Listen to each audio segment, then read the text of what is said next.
What is up? Welcome to my channel, Re-Vera. Today we are going to do some gaming, just hanging out. Chill Sunday. So yeah, like the title says, we are going to get KSM or goddamn bust. I think next week's going to be a little bit more difficult. And let's see, I'm going to go... That's the one. Hello.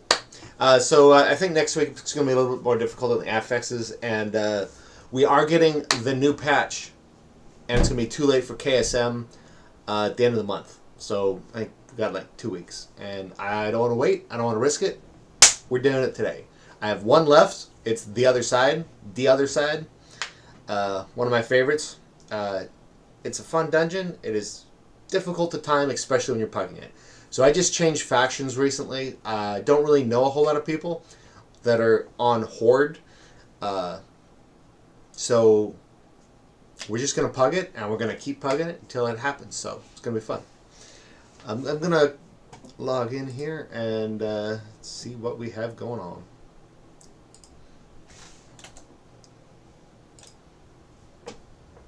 Wait a second. That's not what I want.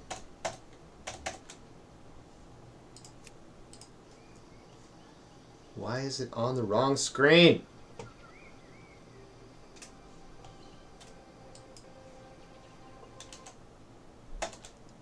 Fun.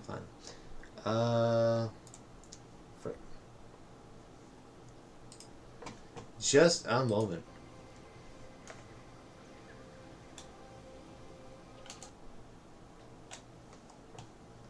That's hilarious. Was not as prepared as I thought I was. I made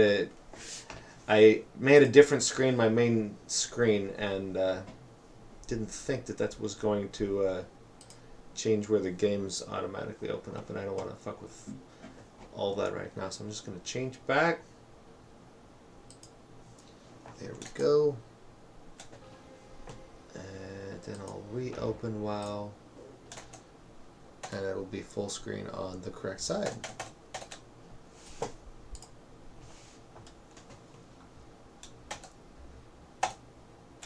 There we go.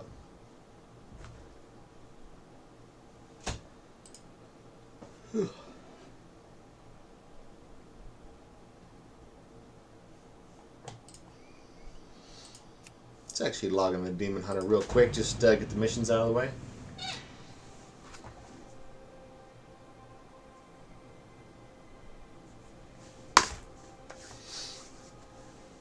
This is a great week for Demon Hunter tanks.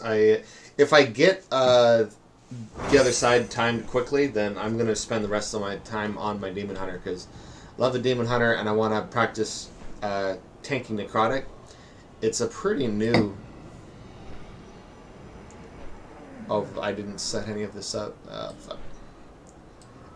Yesterday on stream I was setting up my UI with my main Green Touch. And I didn't set up this character at all. Can I just import real quick? I think I can. Profiles.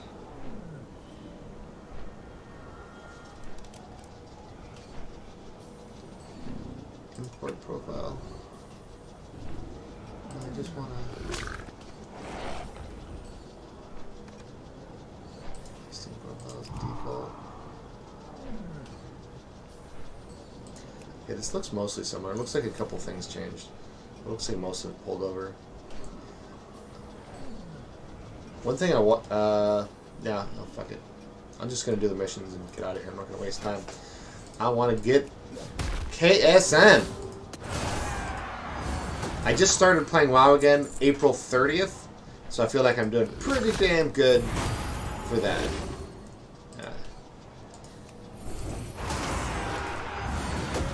A little behind the curve because I didn't start with everybody else. But if I can pug my way all the way to KSM, I can do anything. Alright, so I'll always look for any ones that have the bonus experience, and if they do, I want to get all my best characters up in there, get some experience. Let's see. You know, my Druid has melee and healers as the troops, but apparently Kyrian you only get melee and tanks. Kind of suckage. And I don't have any tanks as actual champions, which is a little annoying to me. That's okay. And I only have one healer total between all my characters and the troops. Companions, I guess they are. Anyway.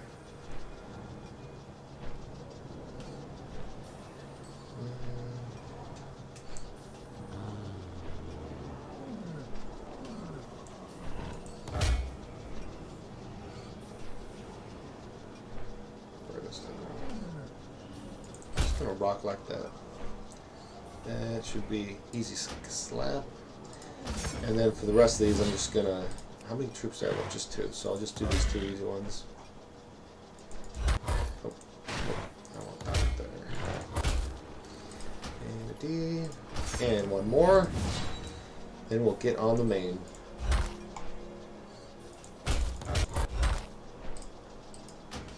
Easy peas.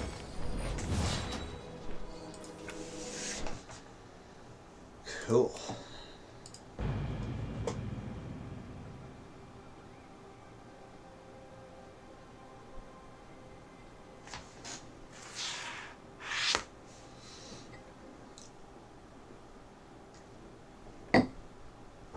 So, I do not...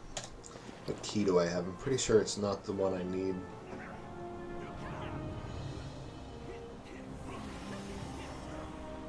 Somehow my bag's organization changed a little bit. There it is. Halls of Atonement. 13. That is not what I want. It's the risk of pugging sometimes. Your keys go backwards.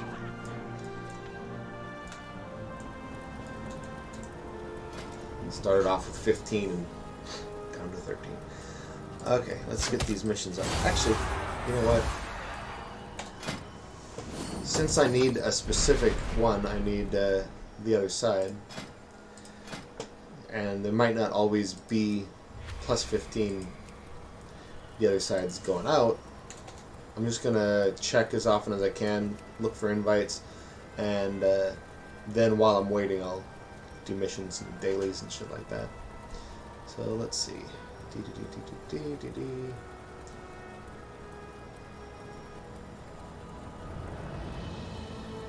It's the only plus 15. Yeah, I'll hang out if he invites me. Alright, let's do some missions.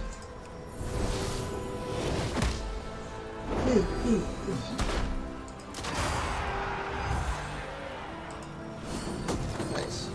Advance the campaign. I wasn't sure I'd win that one. That was a tough one.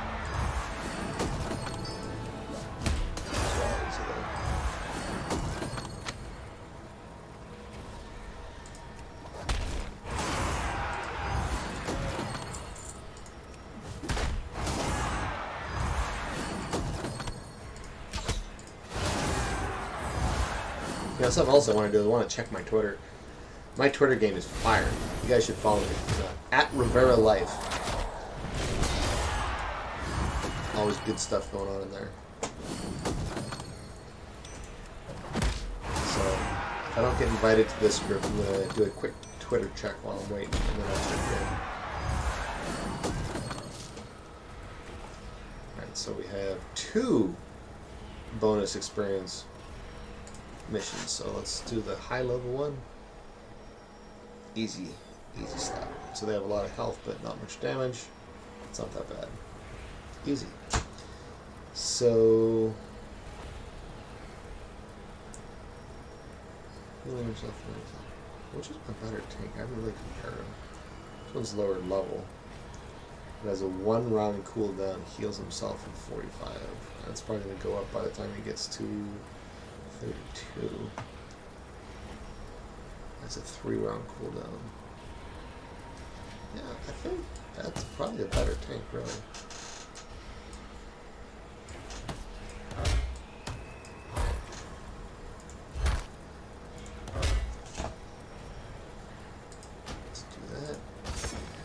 and then let's load this one up.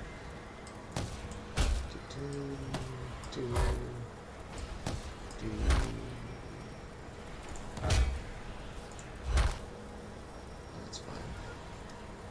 Easy slap. Right on! Okay.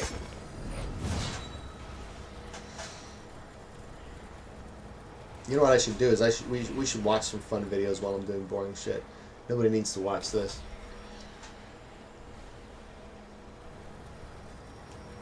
Yeah. Let's do that. What do we got going on?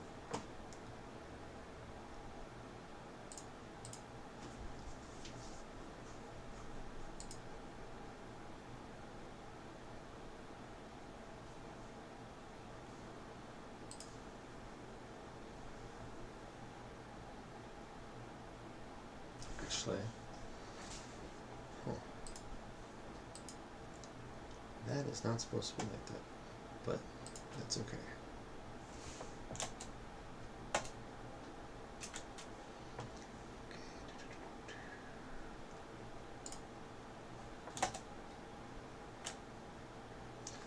Alrighty.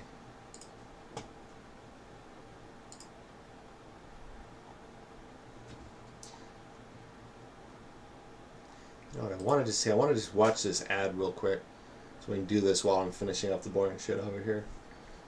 Because everyone's tweeting about it. Sarah Huckabee Sanders. And this guy, apparently, is running against him. Her. To me,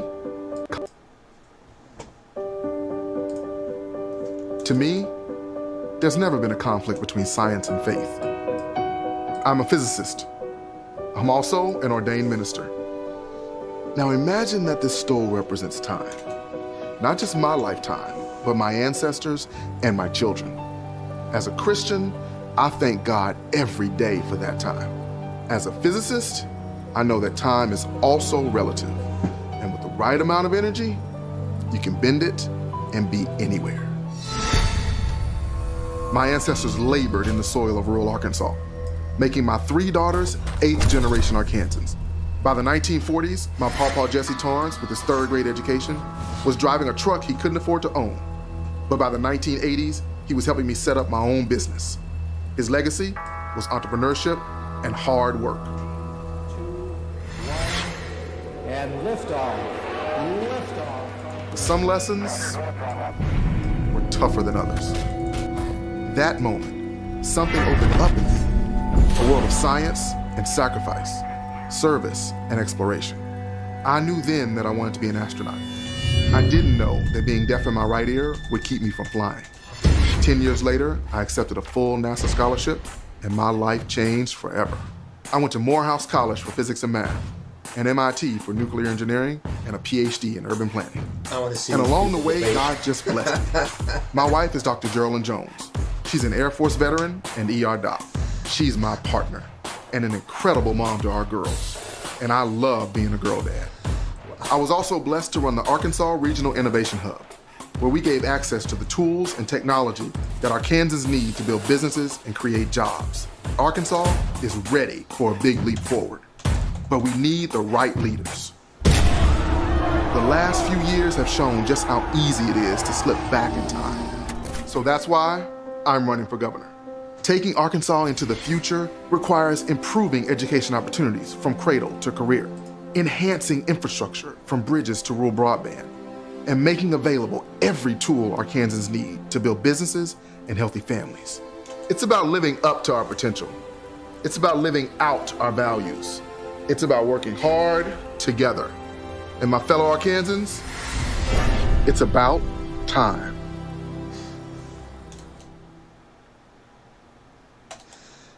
Oh, jeez.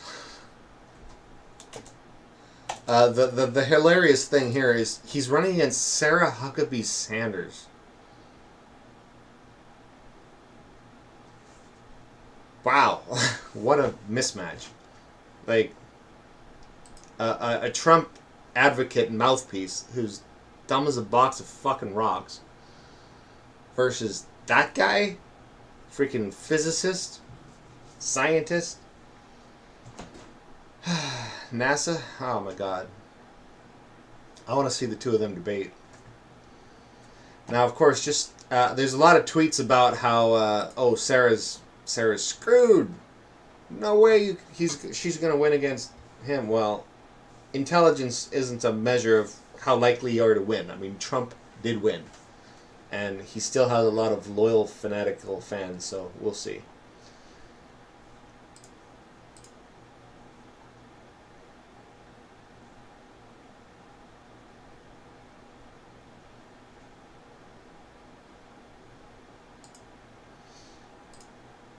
That was a banger. Apparently, China is Canon, with its Chinese offices, has a security system that only lets you inside if you're smiling. How fucked up is that? Unbelievable. I get into a lot of arguments on Twitter, but I also have some. I usually have 2 or 3 going that are pretty big. This is one of my favorites. Oh, not this one. This is pretty good, though. Yeah, so the literal mainstream is full-on neo-Nazi at the moment. Like, it's literally why they care about immigration. Like, there's no rational reason to care about immigration as much as they do. And yet, if you poll, it's one of their top issues. Like, it does not hurt you economically. All this economical studies in the world show that. It actually helps the native economy when immigrants come in. It's labor is a resource, and having more of it is a good thing. It doesn't hurt crime. They commit less crime than native citizens. So the reason they don't want it is because they don't want to see the country get browner. That's it. So not as all that complicated.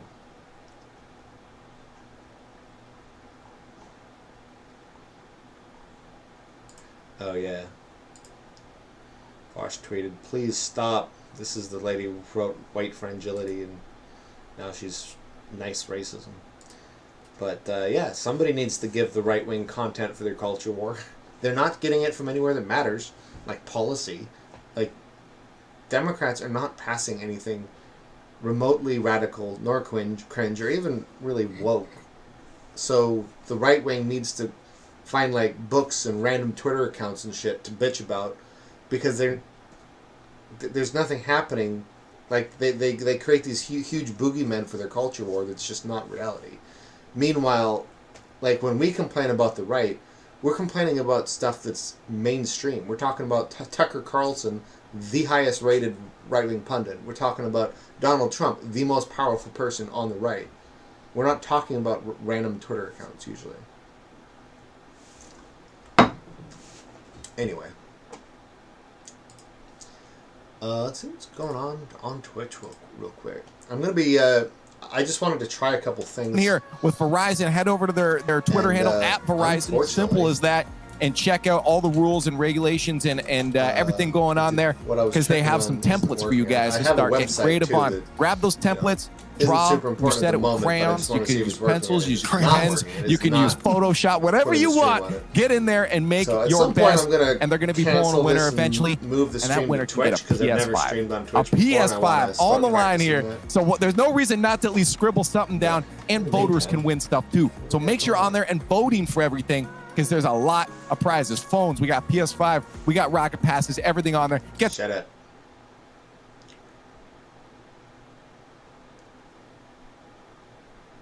Yeah. I don't really care about any of that. There's a few World of Warcraft people streaming, but yeah. Oh look, it's me. Now, what's a video that would be fun to watch? Does he have new stuff? That's a little old. I already watched it.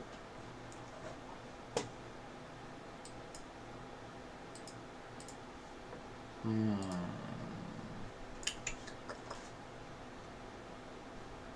long is that? I didn't catch this live.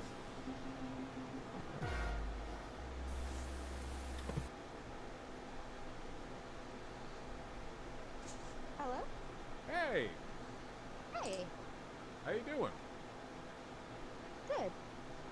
happy to hear that. I am also doing good.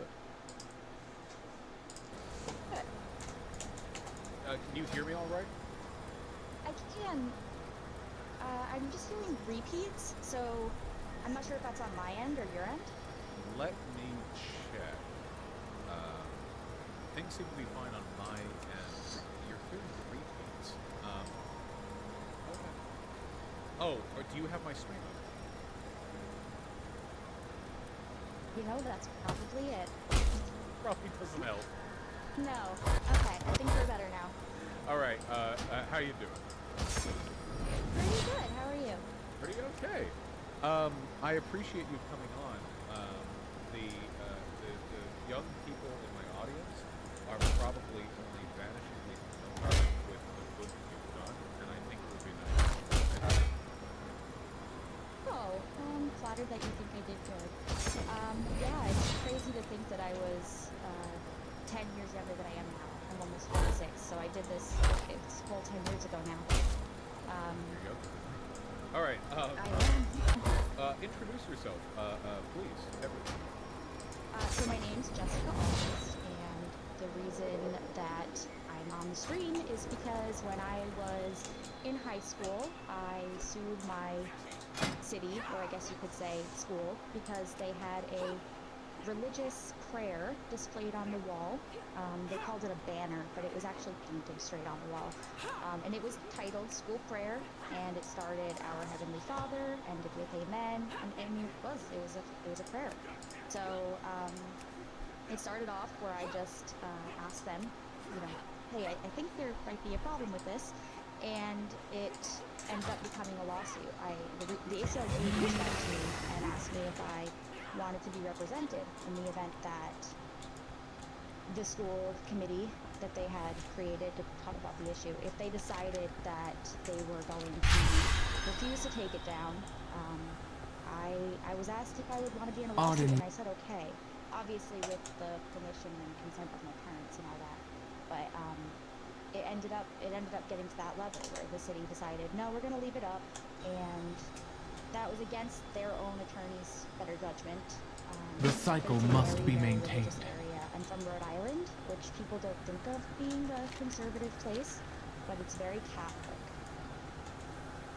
So, the reason I was so astonished when you reached out, I mean, we're basically the same age, so we would have graduated at around the same time. I am but quite busy, back you know. at the time that this was happening with you, back when you were doing this, I was big in with the louder left-leaning political communities online, which at the time were mostly like new atheists. They were mostly like, you remember back in those days, it was like the cool, logical atheists versus the cringe Christians. Like that was like the big discourse at the time. Very well, yes. Yeah, and your case was one of the central topics of discussion for a long, long time. It was crazy. I was like a blast from the past when you messaged me, and I was reminded of all of that. But in addition to it just being a part of my memory of early college and late high school, it's also like incredibly important. Do you mind if I ask you a couple questions about how everything went down? No, please do. It's hard for me to talk about like almost a 3-year course, event in my life, and to know where to start is actually really difficult. So, hit me with any questions you got. Yeah, so you said that the community that you were in was a very like conservative religious community. Can you like tell us how that manifested exactly? Yeah, so the school I went to, I would say the majority of the people who went to that school identified as Catholic. And while I would say most of the people, I mean, we didn't vote at that point, but I would say most people had like left-leaning parents when it came to like voting. So socially, definitely on the left, but in a strange way, religion has just always been sort of part of the public sphere. So like growing up, I would have teachers say things like, you know, I want you guys to be behaving the way that you would if the Pope were to show up. And little things like that, you know, here and there, or like in choir.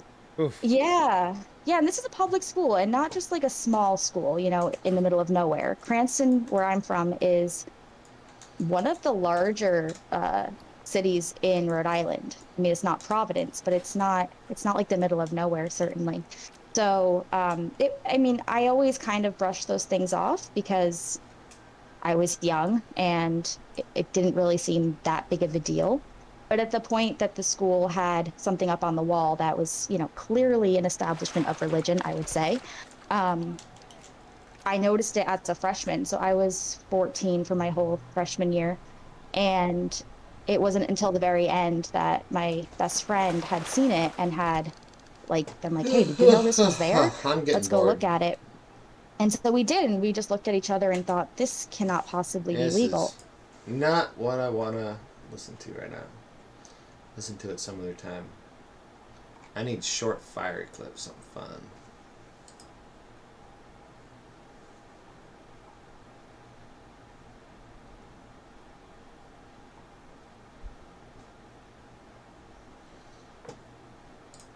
Left to suddenly outrage over Juneteenth federal.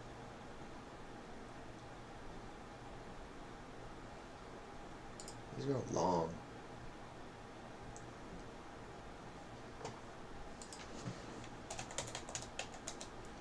How about the clips channel? Buy it.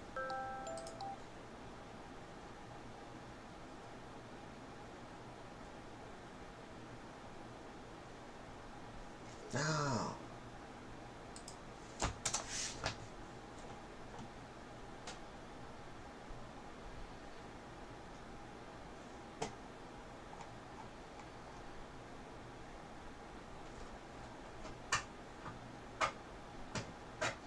Oh, I know what I want to watch. Actually, Potholer 54 is an awesome channel. If you're not following it, you totally should. His playlists are just outstanding. The climate change one, like, climate change isn't an issue that's going away. If you want to learn how to talk about it better, like, that playlist is awesome. You don't have to watch all 55. The first like 2 do a really good job, and then the rest are like covering specific talking points and stuff like that. This is a really good just general science playlist, and yeah, there's ones about creation. It's just lots of good stuff. But I wanted to see what I know he's released some recent videos I have not watched.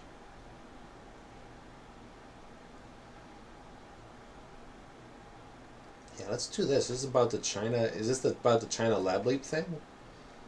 Let's check. My thanks to all those. So Potholer 54 is he's been on the YouTube for a long time, and didn't come out until just a couple years ago. But because he's anonymous, Potholer 54 isn't a name. But it was like getting doxxed, and he ended up just making a video about who he actually was, and it turns out he's actually a professional science journalist, like for real, and so doing science journalism on YouTube is kind of natural for him. And they're really well-made videos. He always has citations. He always has studies. Truly outstanding just to get quick, usually about 10-minute videos that tell you what you need to know about whatever topic. So, super looking forward to it. Those who suggested or defiantly challenged me to debunk some supposedly higher-hanging fruit that you thought would be hard to debunk, I'll tackle those over the next couple of videos. But I thought I'd start with this one because several people suggested it and because the story is quite recent. The link led me to this blog. Now, this isn't something I'd normally cover because it hasn't got much science content, but it is about scientists weaponizing a virus, and it's been widely reported and believed, so I'm happy to accept. Debunking anything is a simple matter of finding the source in a series of steps. In this case, the first step is easy because the source is right there at the bottom of the page. It links to this story by Ria Matthews on news.com.au, saying a leaked Chinese document reveals a sinister plan to unleash coronavirus. And it quotes the executive director of the Australian Strategic Policy Institute, Peter Jennings, as saying this is as close to a smoking gun as we've got. It also says Robert Potter, a cybersecurity specialist who analyzes leaked Chinese government documents, was asked by The Australian to verify the paper. He says the document definitely isn't fake. News.com.au says it got all its information from the Australian newspaper, because, as luck would have it, both media outlets are run by News Corp, owned by my old boss Rupert Murdoch. So both stories should have reported the same facts. You would have thought. But it turns out they don't. I read the Australian story online, so this is just a screenshot. The article leads with this. The document, written by People's Liberation Army scientists and senior Chinese public health officials in 2015, was obtained by the US State Department as it conducted an investigation into the origins of COVID-19, the Weekend Australian has confirmed. That certainly sounds secret, although the Australian doesn't actually say that the document was secret. Then it changes from a document to a paper. The paper describes SARS coronaviruses as heralding a new era of genetic weapons and says they can be artificially manipulated into an emerging human disease virus, then weaponized and unleashed in a way never seen before. The revelation? But hang on, is this really a revelation? After all, it's been known for years that viruses can be engineered and weaponized. That's been the subject of discussion by military analysts and intelligence organizations for decades, not just in China. There's nothing in the Australian article to support news.com.au's assertion of an actual plan to unleash coronaviruses. So where did the Australian get this from? The revelation features in an upcoming investigative book on the origins of COVID-19 titled What Really Happened in Wuhan, to be published by HarperCollins. And as luck would have it, the author of that book, Shari Markson, also works for News Corp. She not only writes for The Australian, she's a commentator on News Corp's Sky News, where she first revealed the contents of this leaked document. New details from a document produced by Chinese military scientists where they discuss weaponizing SARS coronaviruses 5 years before the pandemic hit. The book was written by... Hang on, a book? This was a book? I thought this was... Yeah, and not just any old Chinese document. This was supposed to be a leaked Chinese document obtained by the US State Department. But sure enough, I put a translated title into word search, and there it was. Not only is this leaked document in fact a book, it was for sale on Amazon. Yeah, you could once buy this book online, assuming you could afford it. The reason you can't do so now is that it was published 6 years ago, so hardly a revelation. But even if it's a 6-year-old book, that doesn't change the fact that it reveals China's sinister plan to unleash coronaviruses on the world. But this is the first thing that struck me as odd. Why would the Chinese government hatch a sinister plan to bioengineer a deadly virus in order to unleash it on the world, and then reveal the plan in a book and sell it on Amazon? Sorry, just leaving you with that thought for a second. Secondly, since the book would have been purchased and avidly read by intelligence agencies around the world 6 years ago, when it was published, how come they didn't see this as a sinister plan to unleash a deadly virus on the world, or warn against it, or publicly condemn it? No one writing about this has actually read the book. They're all relying on the information about the contents from just one source, a commentator on Sky News. But in fact, she doesn't say the book reveals a sinister plan to unleash coronaviruses at all.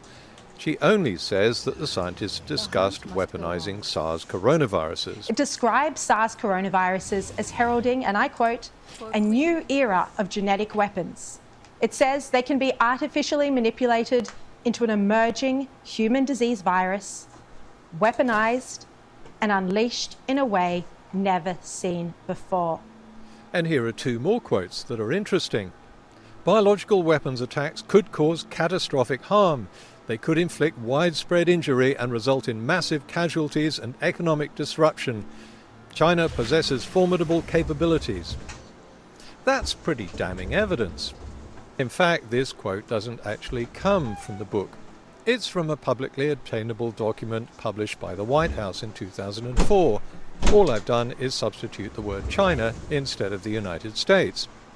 If we see the quotes in context, you can see they have a completely different meaning. The reason they have these discussions and do a lot of research in this area is because the possibility of a viral attack is of great concern. The significance of this paper is that it offers a rare insight into how senior scientists at one of the PLA's most prominent military universities, where high levels of defense research are conducted, were thinking about biological research. But I thought the most significant thing in this book was supposed to be that it reveals a sinister Chinese plan to unleash coronaviruses on the world. To uncover this sinister plan, we need to see exactly what the discussion entailed. I can't get hold of a copy of the book, of course, it's out of print, so I first checked a description of the book by the two authors on the Amazon website. And yes, indeed, they are discussing the weaponization of SARS virus because they see it as a threat. Their conclusion is that another country may have created the SARS virus and unleashed it on China. I also found an extensive review of the book by a reader written long before the Sky News story went to air, and he relays the same conclusion. This book suspects that the SARS virus was actually produced by a foreign laboratory. Further into her program, Markson also says that's the book's conclusion. They claim, and it's a conspiracy theory, that the first SARS from 2003 was a man-made bioweapon deliberately unleashed on China by terrorists. Of course, scientific consensus holds that SARS was of natural origin and that it crossed the xenographic barrier from palm civets to humans, likely through the sale of wild animals in wet markets. So this is a very odd conspiracy theory for a senior Chinese military scientist to be pushing about the SARS pandemic of 2003. And it's very similar to China now claiming that the COVID-19 pandemic was brought into Wuhan in frozen food or by the American military. Yes, I feel your pain, Shari. The book is nothing more than a conspiracy theory that foreign enemies, and Taiwan was specifically mentioned, engineered SARS and launched it against China. Now it's clear why the People's Liberation Army wanted this book to be published and sold around the world. If you believe what this book says, then you've got an awful lot of faith in what the Chinese government says and in unsubstantiated conspiracy theories coming out of Beijing. So despite the rather dramatic innuendo in Markson's opening, she never said China had a plan to unleash coronaviruses. That part was invented later along the information trail, which now looks like this. A publicly available book that looks at the possibility that a foreign country had weaponized SARS and launched it against China becomes a book discussing weaponizing SARS. And that becomes a document obtained by the US State Department discussing weaponizing SARS. And that becomes a leaked document revealing a sinister plan to unleash coronaviruses. So where in this chain of shame did the information get changed? Well, Shari Markson's account of the book is largely accurate and supported by the authors themselves and by a reader. But she used disembodied quotes to make it sound as though this had something to do with the current SARS-CoV-2 pandemic without offering a shred of evidence that it did. The Australian hyped that further and made it sound as though this was some kind of a secret document.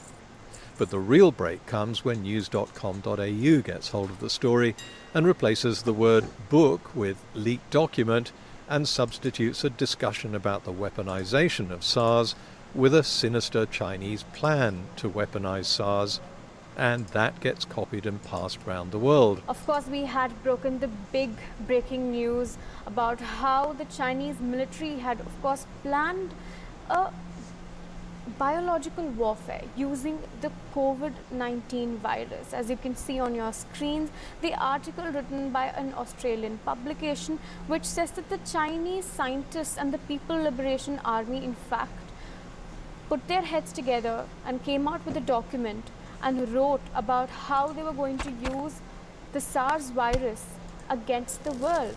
This kind of misinformation is exactly the kind of thing you see in China all the time. News outlets that are ordered to follow a particular line and facts that are ignored or invented in order to push that line. Do we really want to see Western media descend to the same level of manipulation and propaganda? Well, too late, but I think we can do better.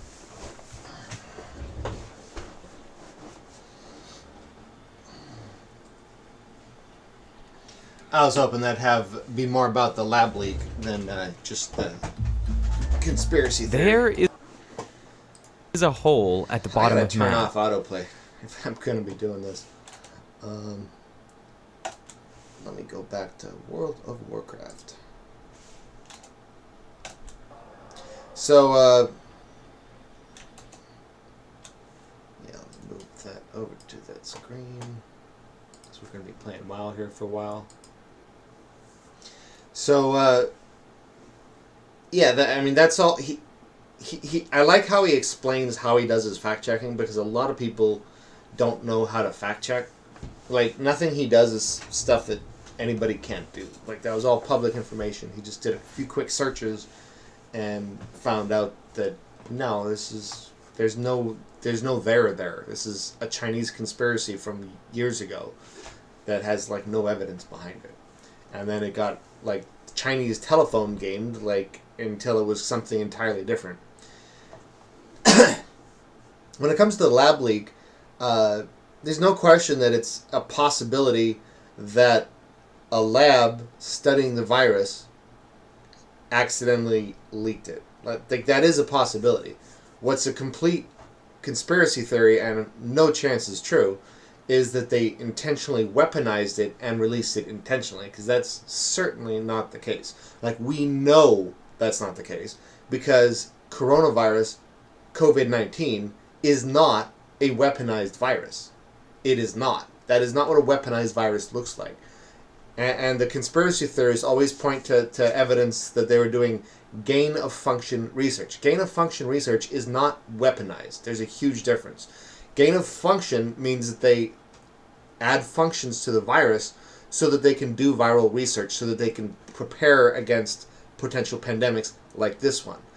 So there's a lot of different things they can do with gain-of-function, including making it more infectious. However, that doesn't make it a weapon. For a weaponized virus, you don't want something that has a 2-week incubation period where you're infectious and just spreads like wildfire and is virtually impossible to stop all over the fucking globe. You don't want that. That's not how weaponized viruses work. You want something that kills quickly and over a specific area, so you can like hit an area with an aerosol, like a bunch of people in that area die, and then like the virus dies out because people died. The faster a virus kills, the less infectious it is, because people aren't spreading it. The dangerous thing about COVID-19, like I have a video from February in 2020 talking about how serious this virus was going to be, because as soon as I actually took the time to look at it, it was like, holy shit, a virus that has no symptoms for 2 weeks while you're contagious, that's going to spread like wildfire. And it did, because you don't know you're sick, so you walk around, blah, blah, blah, and you're getting people sick. That makes it dangerous. But when you're using it as a weapon, you don't want the whole fucking planet to get sick, including your own country. Like, China lost a crap ton of production like everyone else because they had to shut stuff down, and like it was expensive for them. No, they didn't want this to happen. It's absurd, and it is not a weaponized virus. So regardless of anything else, we can know that it wasn't intentional. Now, is it possible it leaked? Sure. There's no evidence to think it did, and it's most likely a completely natural occurrence. Coincidences happen all the time, so the fact there happened to be a virus research lab near where we think it started means nothing. There's virus research centers all over the world. There's like 10 million people in Wuhan. It's a population center. It's going to have a virus research lab. Like, basically any population center of 10 million people is going to have a virus research lab. And most viruses are going to pop up in high population areas because there's more opportunity for a virus to mutate and happen in a place where there's a lot of animals and humans coexisting. Like, this is common sense. So anyway, my little riff on that. Let's get back to the game. I'm going to do some auction housing. I just vetted my grays. Let me just check and see if there's any 15s listed again. I'm not having luck getting into a group. I'd try a 16. Oh, there's a 15.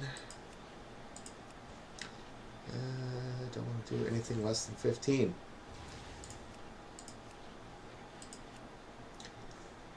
Since I don't have KSM yet, and haven't 12-12 heroic, my Raider IO isn't as high as it could be. Even though I'm a very good player, and that's one of the problems with the way everyone does this.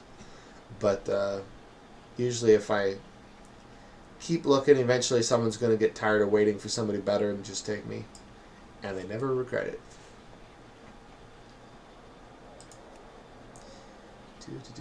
Okay, so that's that. Let's do some auction housing. So the Auctionator add-on I downloaded yesterday. I do like that. The only thing I've changed is I checked this. It runs auto-scan whenever the auction house is opened. And you want that because every time you open, it's going to scan everything in the auction house. And then when I cursor over something, it's going to tell me what it's going for in auction based on those scans. So you see this particular BOE, it's currently auctioning $98. No big deal. So it's nice to have that information as you're out there in the world. So do I have anything listed? No, I don't. And then for selling, you just go to the selling tab. I might need to change my settings here.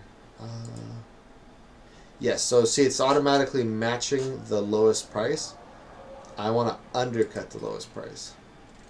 And I like that it defaults to that, by the way, because if most people are matching, that means prices aren't falling as fast. But I want to undercut.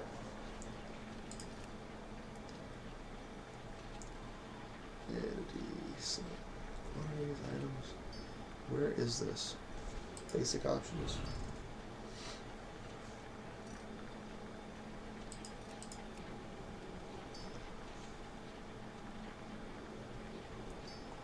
Yes, yes.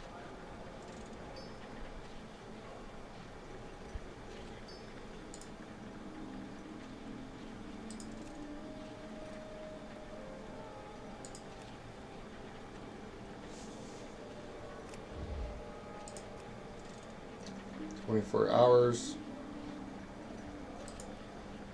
And yeah, we'll just make it 5 silver undercut automatically. Fuck it.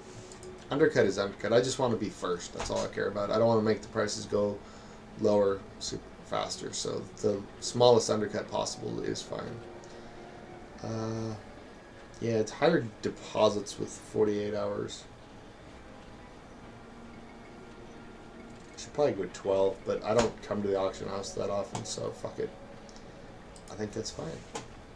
Alright, so now you go to selling, and I always take a look at the current ones listed as well as the historical ones and make a decision as to whether to just undercut or do something else. So these are fine.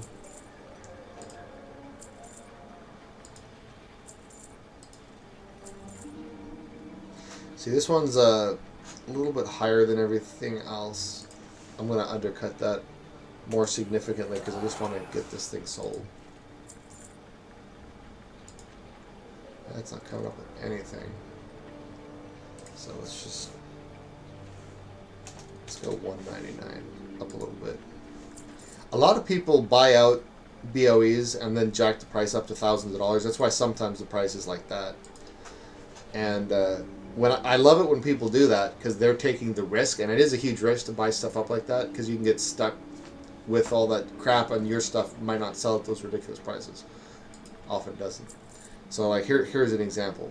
So they're taking the risk, and then I can come in here, and what I like to do is go like at least half of that price, which is still way more than the usual price of around 90 gold. So if I come in here and I go like $7.99, one of two things happens: is somebody's who really needs this, a pair of pants like that, is going to come in here and go, fuck, well, it's $7.99 is better than $1,700, and then he buys mine. Or the guy who's taking the risk buying this shit all up and marking it up is going to be like, fuck, guy's undercutting me. And then he'll buy it, hoping he can resell it at 1,700. But if I just undercut it by a little bit, he's just going to undercut me. But if I undercut it by a significant enough margin, he might actually buy me out instead of undercutting it, which I'm good with. So this one, kind of similar strategy. I'm going to undercut it pretty significantly. This is kind of more like the floor cost. Like at this kind of cost, I'm pretty sure you make money buying it to disenchant. Well, not quite. It has that in the tooltip there. I guess you'd lose 20 gold, but it's getting close to that disenchant floor.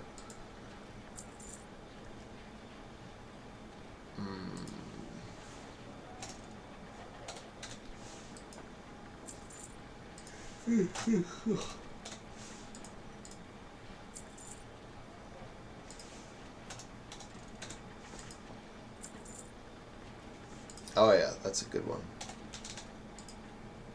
I'll just undercut that. So there's none of these listed, so we can go up a fair amount. I'll go up to 599 on that. Like if you don't mind waiting, you can go up thousands of dollars, and they do sometimes sell because people are desperate when they're leveling. Like when you first get to where you can enter the Shadowlands and you're like level 56, and you have like quest shit from level 40 still. Like people will drop thousands of gold sometimes to get rid of that, but it's very like you have to. The higher your prices are, the less likely it is to actually sell. Why isn't it defaulting to 24? I thought I set that. This is killing me. I have listed this thing so many fucking times. We're just gonna go way lower. I've just been undercutting. Okay, I don't care about the fireworks. I'll list them because what the fuck. This is... Nobody wants that. I'm gonna just vendor that. I listed this several times too, no, so I don't care. That one I want to keep, but I'll sell these ones. I don't think anyone's buying them, but I'll try a couple more times. And feast. This is like my main money maker at the moment. So let's see. Let's do 85 because I want to keep a few in my bags. And this one I'm going to try to check on a few times to see if I'm undercut and keep and change the price because I need to get that money back that I used to make them. I need to buy more of those. Are they cheaper? Yeah, okay. They were like 500 gold last time. So I will buy some more. I'm just going to buy that.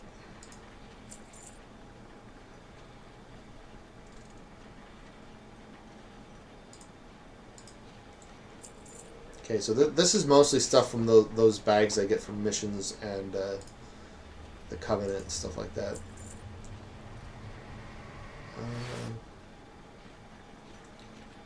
And since I keep getting stuff like that, I don't need to sell stacks of 3. It's just not worth it. And I don't want to sell any ingredients for the feast. So Lost Soul is not an ingredient, so I'm gonna just fucking sell that shit. And I don't need the enchanting mats, so we'll sell that. And D. It's not a mat I need, so I'll sell that. It is a mat I need, so I'll keep that. And D.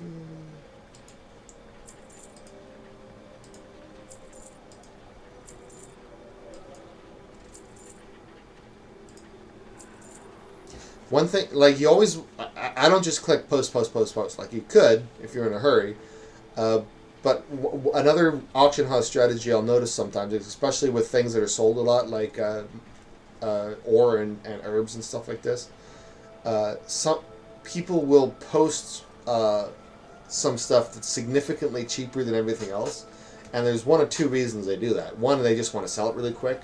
And the other is they're hoping that that other people are going to come up and list a whole bunch of stuff without looking, and they're just going to undercut the lowest thing there. Then they buy it all, and then the market price shifts back up high, and they sell it at a profit. There's a lot of these kind of auction house games you got to pay attention to if you want to make money. So that's why I'm always looking, and I don't want to have a giant gap between historical prices and where it is currently, because that's not good. So that's actually fairly significant, but I only have 3 of them, so I'm just get rid of it.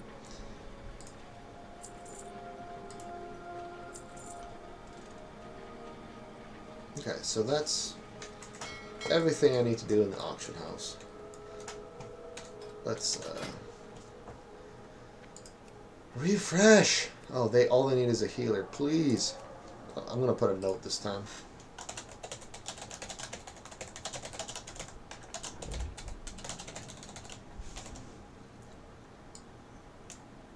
Copy that so I can use it a few times.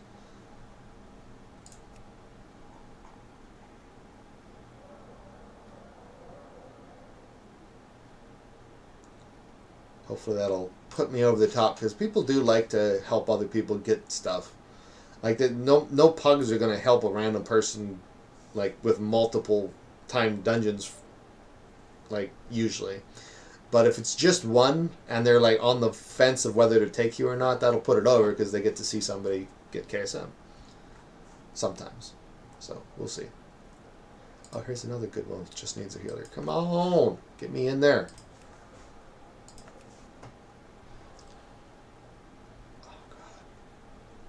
I want to get KSM today. KSM or bust, baby!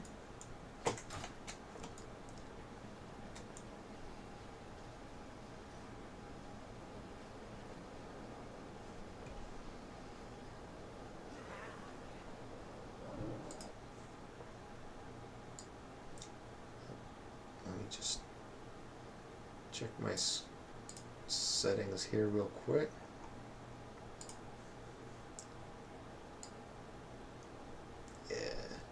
Need to take up so much real estate.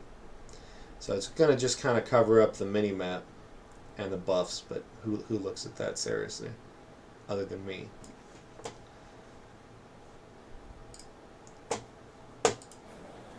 Cool. Come on, come on. Don't be a dick. So, the reason I stayed at the auction house here for the last 2 minutes after I listed everything is I'm going to wait about 2 minutes and we go back and do an undercut search. Because there are AH trolls who just live on the auction house. And they will undercut like the second you list stuff. And you don't know if they're doing that right now or not. So if they are, I want to see that so I can adjust my strategy. You can see a couple things have already been undercut here. Meat, which I don't super care about, or fish already. Oh, a lot of stuff. Serious.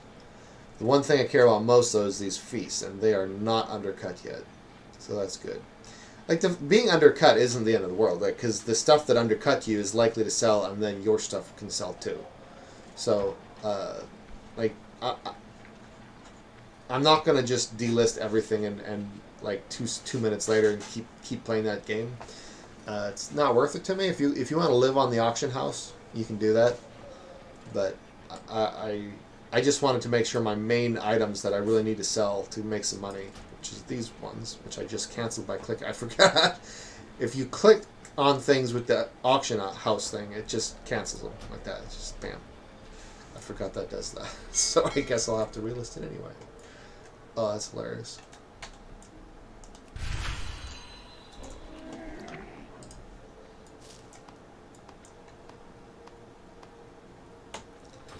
Okay.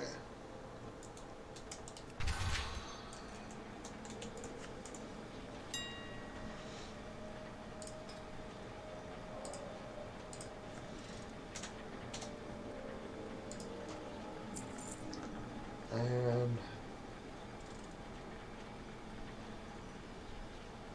what else did I cancel?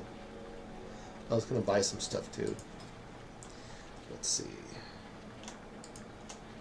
Some mana pots. I like to keep a full stack in there. So I need 5 to refresh my stack. And more importantly, I like to use the Potion of Spiritual Clarity when I can. It's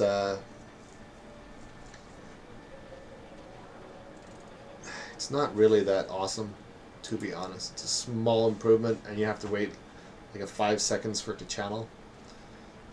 But for min-maxing, there are a fair amount of times, if you pay attention, where there's no healing necessary during a fight. And you could obviously just DPS more, but sitting down, increasing your regen, and getting that 10,000 mana, if that can be the difference between ooming and people dying and not. So depending on how competitive the content is, you might just choose to do that instead of DPSing, because if you keep one DPS alive for an extra 30 seconds, it's going to be more damage than you can do in the entire fight as a healer. So, where was it? Consumables. I did want to... Like, that is the best one available, right?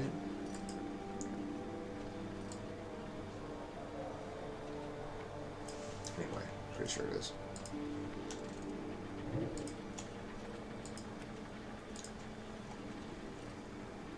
So I need 16 to get back up to my full stat. Which is a big chunk of my money, but that's okay. And get a couple more flasks.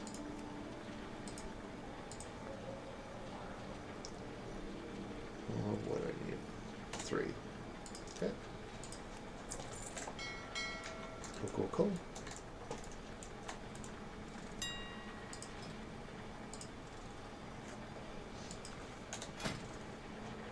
Jesus.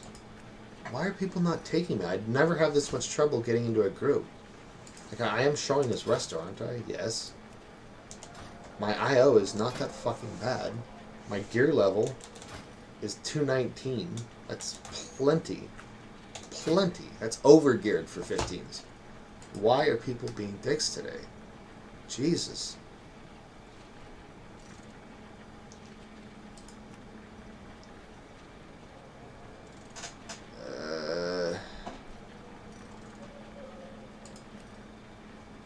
I'm gonna find something else to do if I don't get an invite soon. Redonkulous. I don't remember where I'm at, but what else do I need to maximize my Great Fall? Check that out while I'm here, and then I'm gonna do some dailies in the Maw.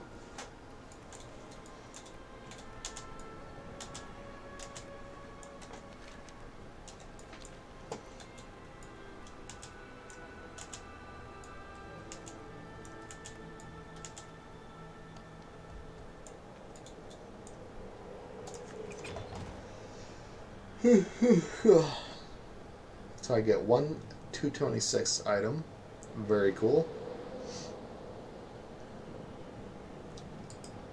And then I've completed 3. So one more will give me another. Now, what have I done this? I don't...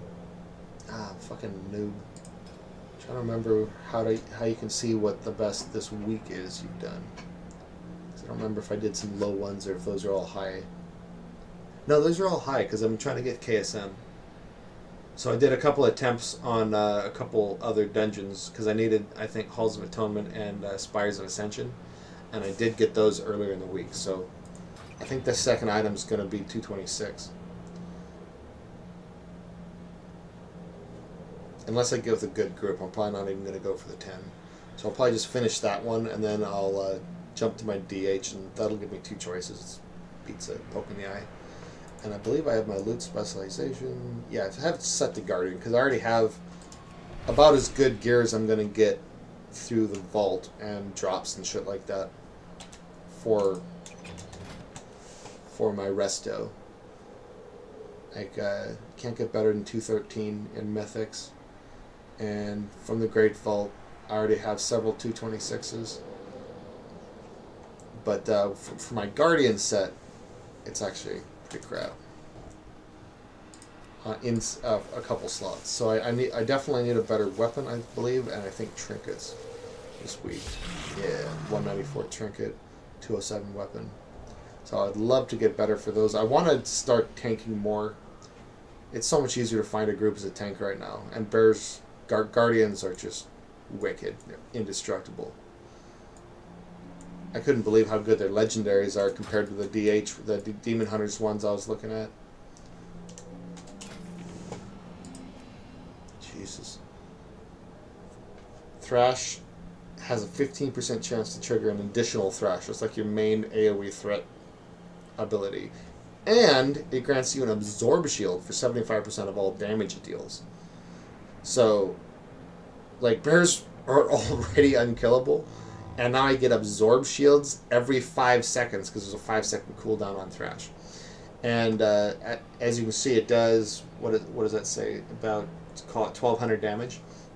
So you're getting about 1,000 Absorb Shield per mob it hits. So if I'm hitting 5 mobs, that's a 5,000 Absorb Shield every 5 seconds. And I already have super high armor because I'm spamming Iron Fur. And then if my health actually does drop, somehow, with all that going on, which it doesn't often, like, these bears are tough. OP as fuck. Then I can heal. I have Frenzied Regen that does, like, depending on talents and conduits and shit, it's like 30 to 50% heals. And it's currently 32% heals over 3 seconds. So a full third of my large health pool. And it recharges every 30 seconds. It's like, god damn, unkillable. So yeah, I do want to be tanking more. Tanking's fun. Tanking is... Tanking, I think I can comfortably say tanking is the easiest role in the game. And people are most scared of it because as a tank you are leading the group and you are responsible for shit. But that's the advantage of it, is since your like actual rotation and role isn't like actually difficult, you can actually, you have more mental resources to watch the raid and call stuff out as it's happening. So tanks are a really good position for somebody to do you know, call outs and stuff like that. But I don't have any Guardian legendaries yet, and the gear's a little suckage. So, and I'm most experienced with Resto, so I'm not fucking with the Guardian for KSM, unless they get really desperate today, which I might. We'll see. Okay, come on. What else we got going on? I'm gonna do some lower shit just because I'm bored if it doesn't pop up soon. Fuck. Alright, let's go do some dailies real quick.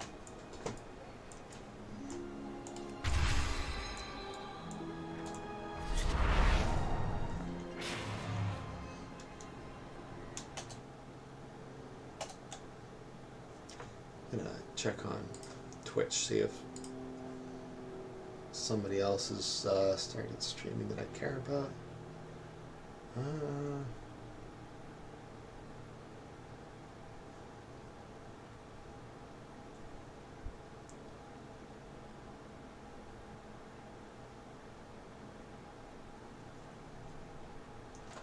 Wolfen68.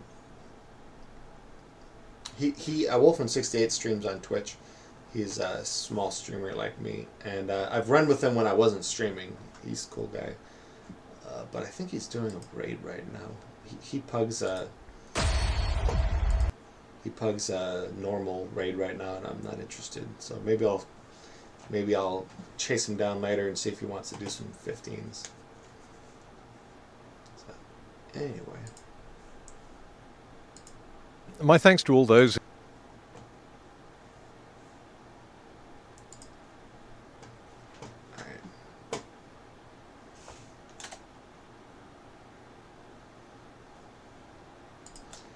I'm kind of curious. I haven't streamed in a while. I'm kind of curious what I can get away with as a tiny stream with like nobody watching. Can I play copyright music? If I get a strike, then fuck it.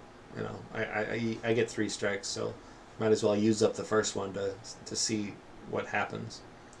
So I'm gonna stream a little country music up in here.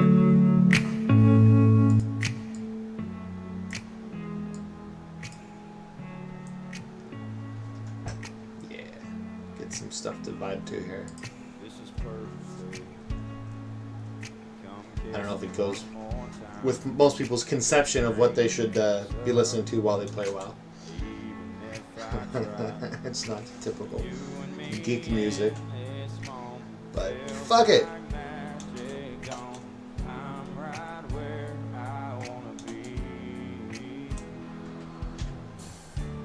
Yeah.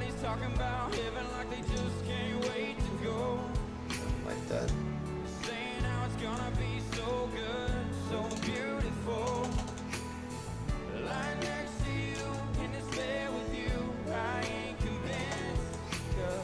It's one of the things I wanted to check on while I was streaming.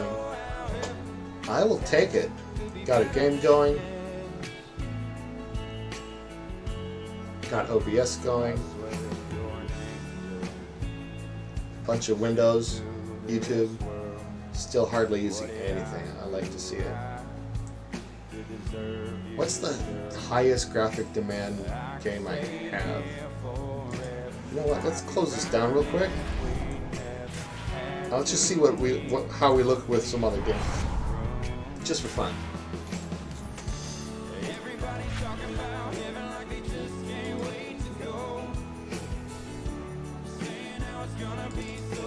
Valheim's a new game.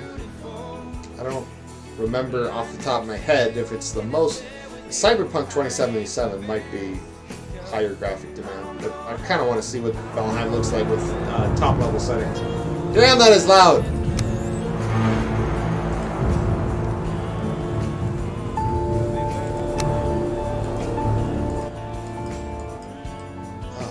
Okay. Let's kill the country music for a second. Because we're getting the Valheim vibe.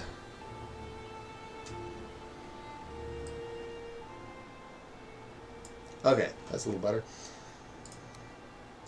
Now, I want to full screen this shit.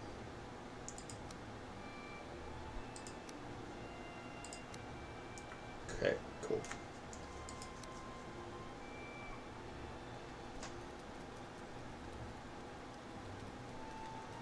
Is that... I had a... Okay, this is my main...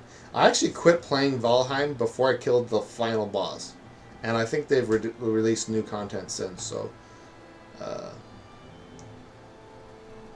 which one of these was my prime seed? Fuck! I think that one? Let's check it out.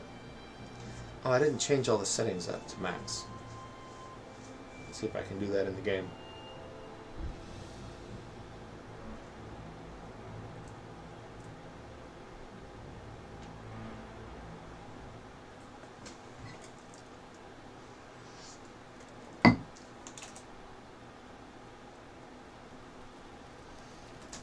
I'm going to have the game on the primary monitor, which I should change that. I need to be careful when I control Alt because it's going to show everything. One of these days I'm going to have a porn tab or something open. Get fucked. Yeah, get my OBS up on the other screen. There we go. Yeah, this is my main world. Cool. I think I was playing it. Yeah, I was playing it with my controller though.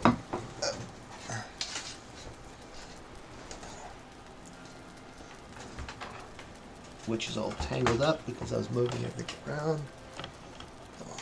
It's not even on. Are you serious right now?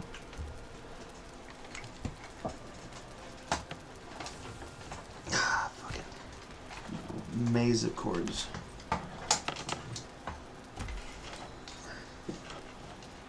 Nope. Ah, there we go. Okay. Okay, cool.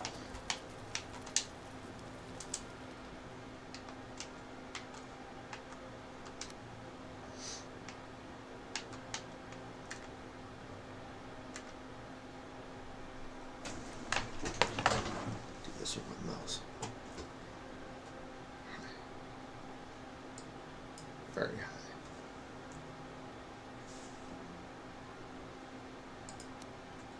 Okay, so it was basically max. It just didn't have my draw distance on max. There's nothing in this. Okay. So this is my little place I had.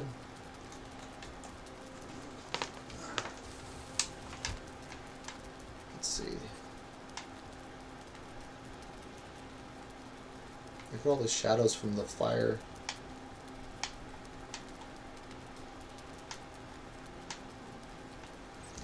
Graphics aren't perfect. You can see like pixelation on the wood, but pretty fucking good.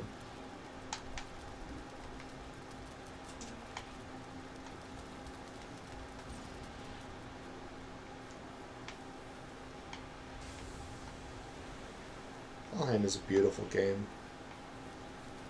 Love it.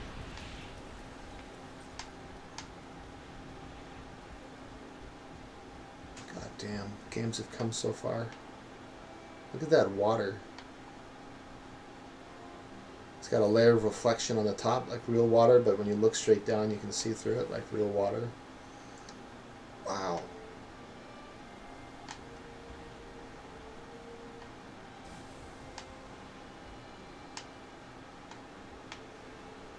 So I can see really far, but is it just because of the weather that it gets a little fuzzy as it goes out because there's some mist in the air?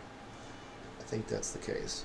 Like maybe on a clearer day, because they have like dynamic weather, maybe I can see a little bit more clearly a little farther. But yeah, they have sunsets, they have like morning mists. Like the weather's lots of fun and very dynamic. I don't even remember my is there a sprint button? Oh, it's been forever since I played this game.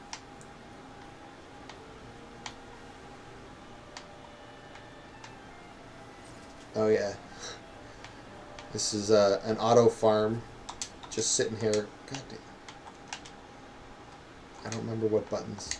It's been months since I played this.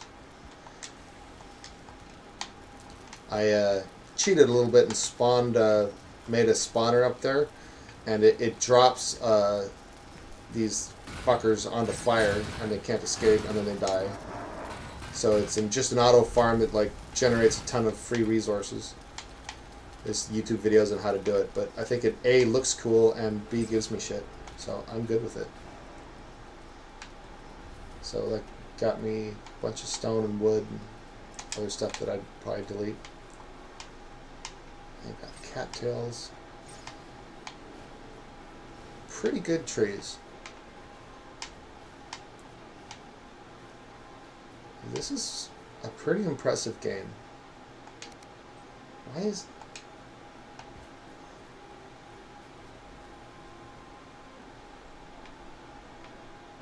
Deer's just hanging out. Cool. Okay, I just wanted to kind of see what it looks like. Let's see what Cyberpunk 2077 looks like. Oh, fuck. I didn't even check my resources while I was in there. That was half the point. Didn't look like it got too high.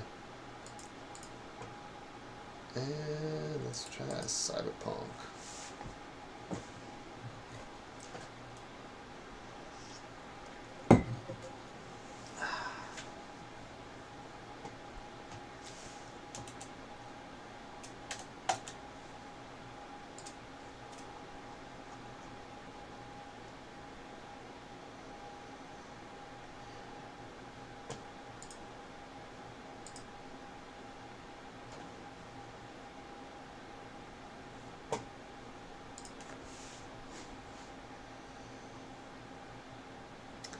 Cyberpunk 2077 is a game I should totally like finish.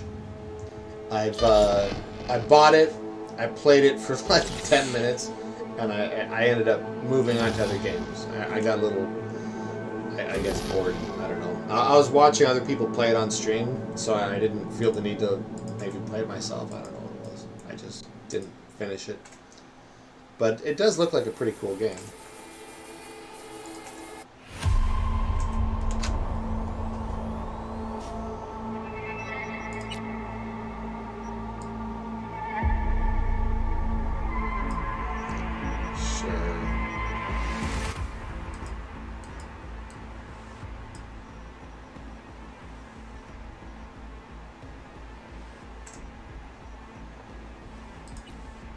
Okay. Hey everyone, feels great to have you back. So then, did y'all hear about Do you have to? Oh, this is like their loading stream. Okay, I can't skip that. Apparently, the corp figured it wasn't safe in Japanese waters. Afraid some local fishermen might harpoon it for scientific research. But honestly, it's quite the power move. Wonder what Molotech will respond with. Maybe Myers will fly a Rust Bucket B-17 Flying Fortress over Arasaka HQ. Ooh, man, that is insensitive. I am so sorry. Where are my manners? President Myers. I mean, of course. Gotta respect the office. Anywho.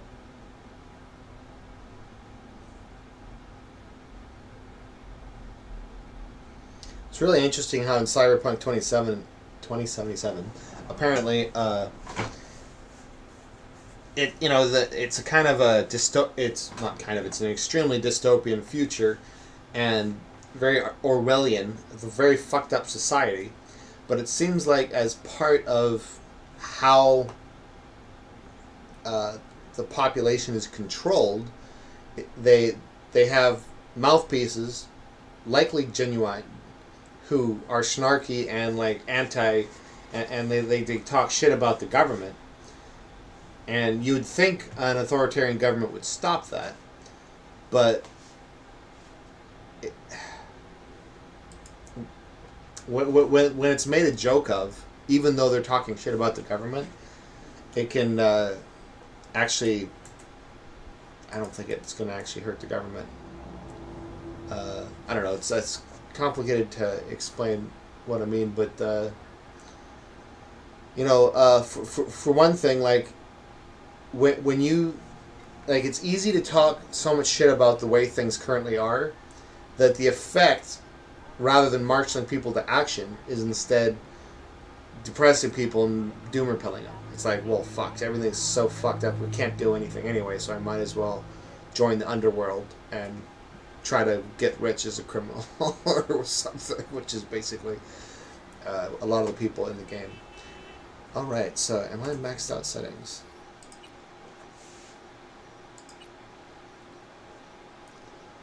On high, ultra psycho, high. Looks pretty maxed, man.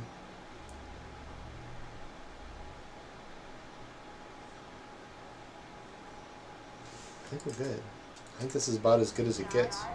And it is pretty fucking good. Like, god damn. Like, the ground's wet. This is like being in a city. This is insane. Oh, look at the textures here. So, like, this shinier surface is wet and shiny, and then this area has like gravel thrown over it. It's not shiny.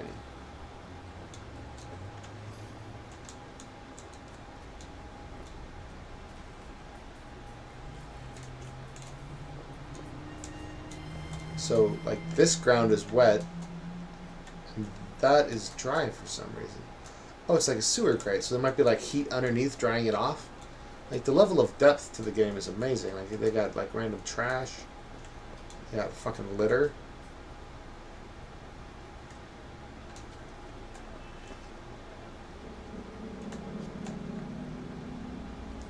Like, just look at the steam.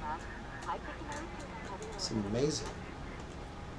Like how do you get better than that, is what I want to know. Like, what's the next stage in graphics? Like, it's insane. Look at this palm tree. It's like perfect.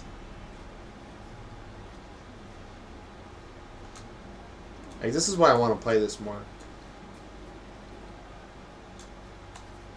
Like, it seems to be a pretty good game, like, in general, but the graphics is like nothing I've seen before. My God, like, that's perfect.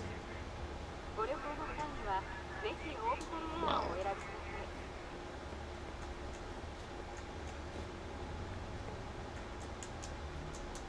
The immersion. I do feel like I think the character models could do have a little room for improvement. Not much, though. They have a huge diversity in just random NPCs, like different looks, different behaviors, different postures.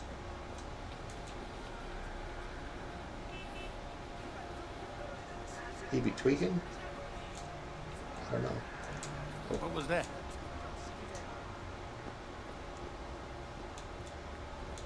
Gonna run into somebody who's gonna kill me because I haven't played the game much and I don't even know how to fight at the moment. Damn. Like, I want to explore the game and see how everything looks in other places, because this is insane.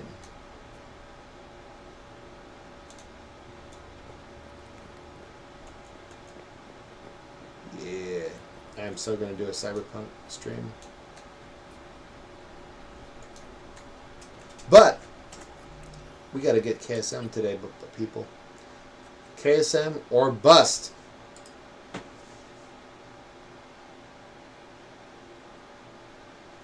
Yeah, this computer is badass. I can't seem to get over like 25% on it, CPU or memory. Fucking love it.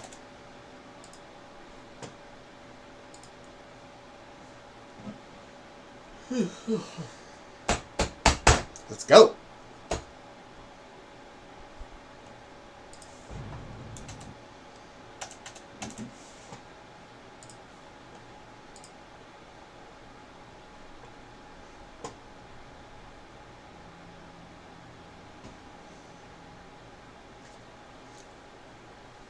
Yeah, I don't want to get too distracted, so because I really do just personally want to get KSM today. Like, this is really more about the, even though there's not going to be anybody or hardly anybody watching, it's good practice for me.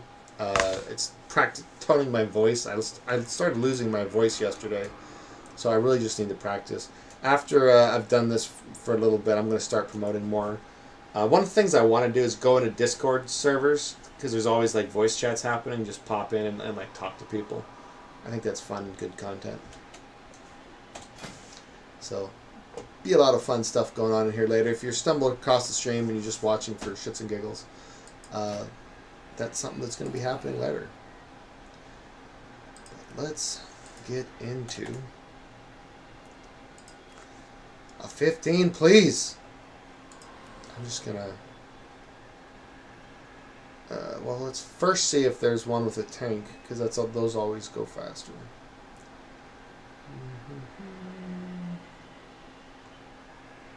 This seems to be the only 15 key. I thought I had it on my clipboard.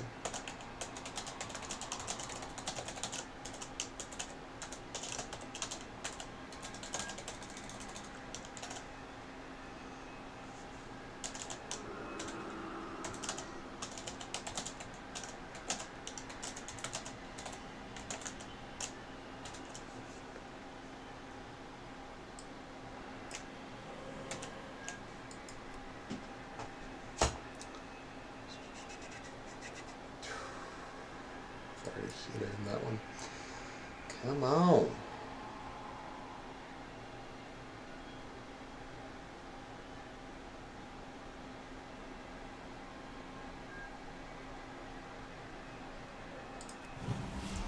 I did just set everything up. I'm a little tempted to just do lower content as practice.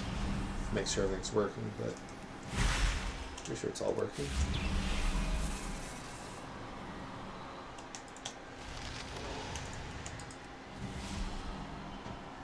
Yeah, it's all working. That'll be fine. I don't need to do lower content. Okay. Wait, I did both my targets, didn't I? I did. Let's just knock these dailies out real quick. No quests down here, are there? Nope. And cool.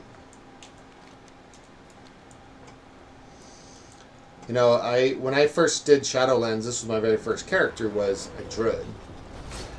And so I was like, yeah, whatever, it's another zone, it's easy peasy. It wasn't until I came here with my second alt I leveled up. It was like, holy shit, the Ma's a pain in the behind. Druids, it's so much easier, I feel like it's cheating. Because you don't get a mount in the Maw unless you're a Druid, because you can just shapeshift. So that's huge right there. Right? Who wants to walk everywhere? God damn. And then I also have like CC, like I did with that guy.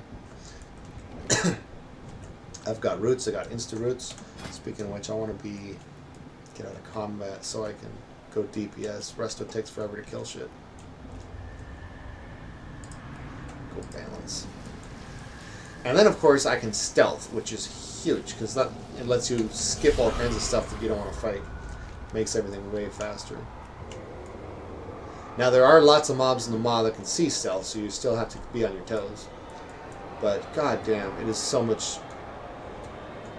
more fun to be in the Maw as Druid versus pretty much anything else. Alright, so this daily I just need to find the angels and rescue them from the hentai tentacles.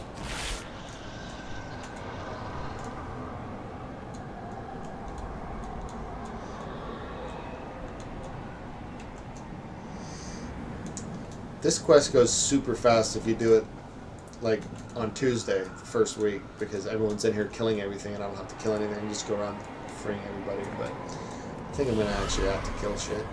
Whatever.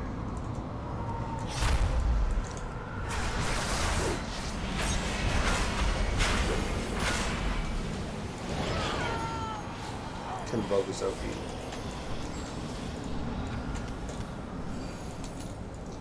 So those motherfuckers are going to take a little bit more.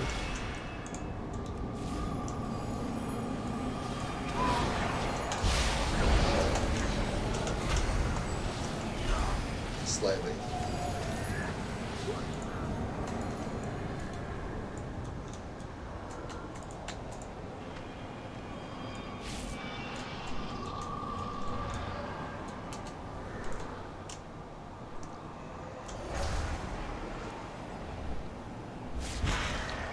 Starfire.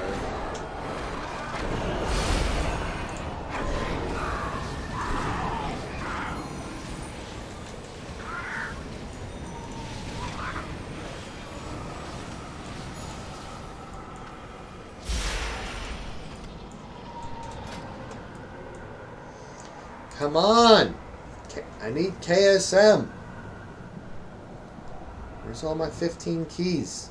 Fuck.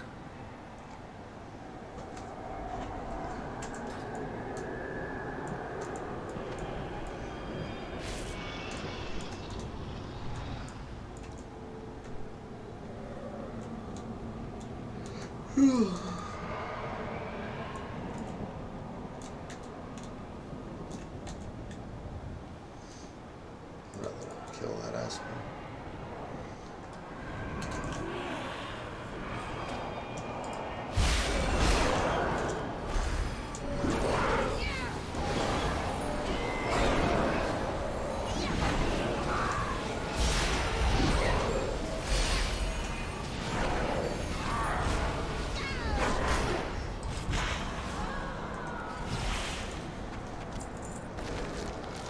I'm realizing these two keybinds are opposite of what they used to be, but rather than change the binds, I'm just going to swap the abilities.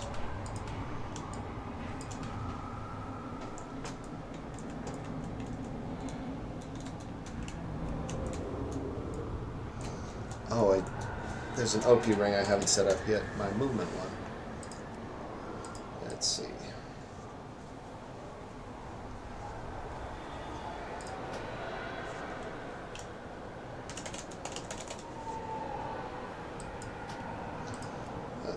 Goes to E, quick action slot, cool. So for this one, what do I default it to?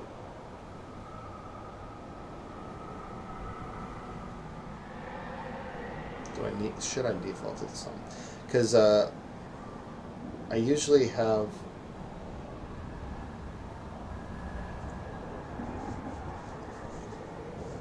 Oh, I'm in cat form. It's like, yeah, I usually have a soul shape. That's already bound, so I don't need it to default. I think the one I want to default is going to be the Stampeding Roar, because it's the most useful. Because the whole group gets it, so that one I'm going to default. And then I also want Dash up in there. And I do still want Convoke, or Soul Shape.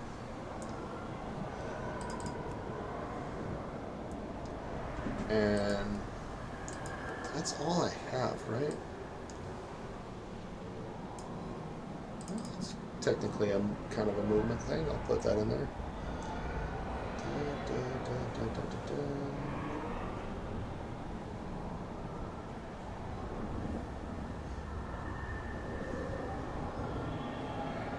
No, I'm not going to put mods in there. Okay. There. Bam! Cool.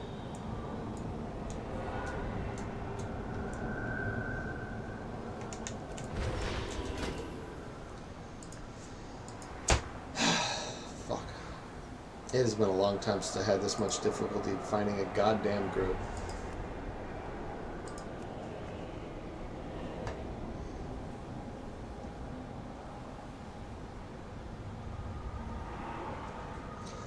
Probably just people don't want to do it with Necrotic.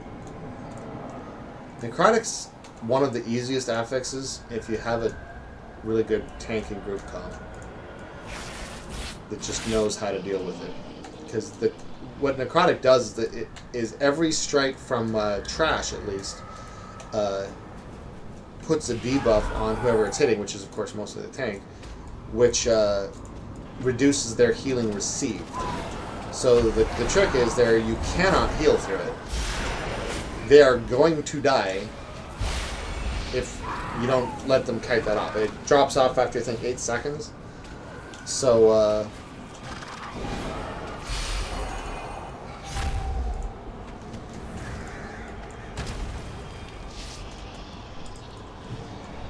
it's actually not hard. If you have like a rogue with their, you know, the slow poison that just permanently slows everything they hit, and then the tank actually pays attention to his stacks, gets solid threat on everything, and then kites, easy peasy. Like, it is like not even difficult. There are a couple pulls in some of the dungeons where it's difficult to impossible to kite. Those are the ones you got to watch out for, because it's like too tight. You're going to pull extra mobs if you move, and those are the ones that are difficult. So a good tank's probably going to lay out a different route to skip those mobs if they can, or just going to like line up all the damage reduction cooldowns they can, and like have the DPS nuke all their cooldowns, maybe even blow like Lust just to kill them quick. Because you can only survive so long with 0 healing.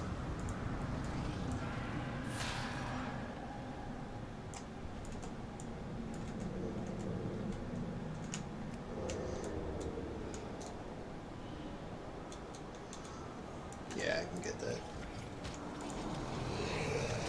I got the gathering gloves, so it's fast. You can't catch me. I'm a druid. Where's this abilities? Wait. I think, is this the quest that's going to be on that bridge? I think it is.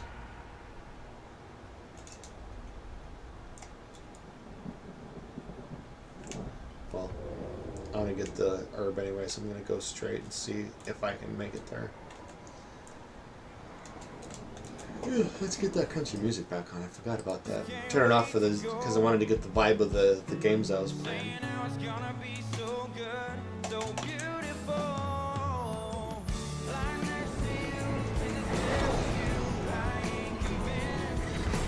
As long as I'm not in immediate melee range, I can pretty much always go from stealth, gather, and by the time they take one step to me in melee, I've already gathered it. Makes gathering real easy as a druid. Just stealth up to it and start gathering. Even if they're standing like right next to it, you can usually position yourself to where they have to take a step. If they don't have to take a step, though, typically they will interrupt me and I'll have to CC them, which, you know, Cyclone is easy. But if there's more than one mob there, it's not going to work. The quest is down here. It's not up on the bridge. Have I done this one before? This doesn't look familiar. Collect 9 Runeforged Shackles. I don't remember that. Oh, I did do this once, yeah. Yeah, it's just chains hanging everywhere to gather up. Easy peasy.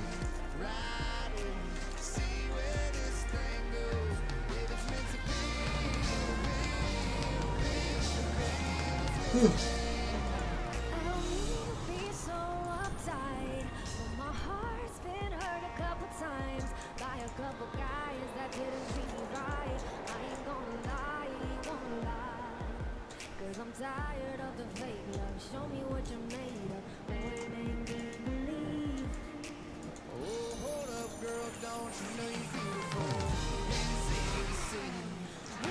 Gather this or they're going to sharpen. Got it. Cool.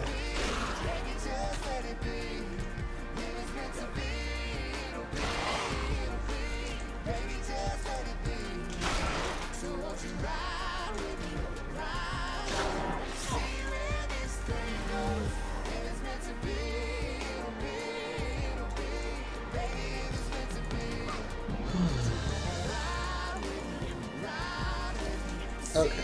Quest complete. So yeah, this is a good time to...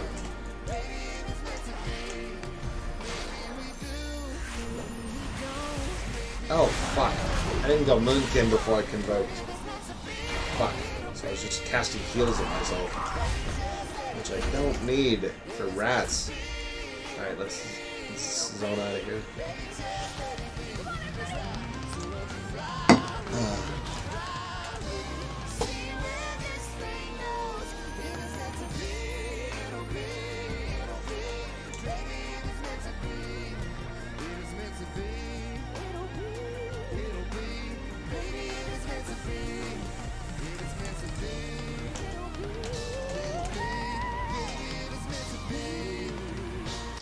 You know what? Let me put this up real quick.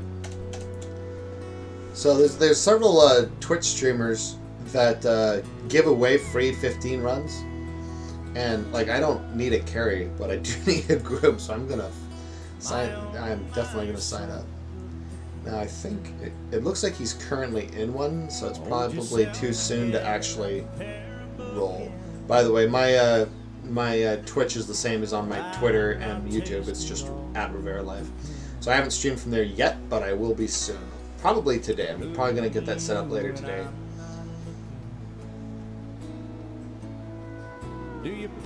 So I'll check in on this later and try to sign up. Who else?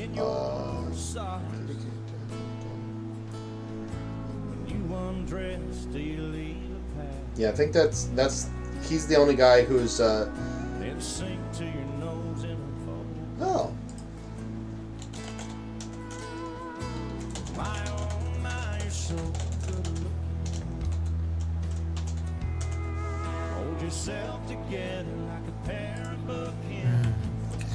I'll say so Cutie Cupcake, he's a WoW. He's a World of Warcraft Twitch streamer, and he's pretty cool. He's not political, but he is LGBT, and I've kind of goaded him into talking a little bit of politics before. So that's one of rogues. I like him. I would be down to do some stuff with him later, like do a. Wait. I would love to do finish my KSM with him. That'd be cool. And yeah, if I could talk to him on stream, that'd be cool. I bet we'd have good combos.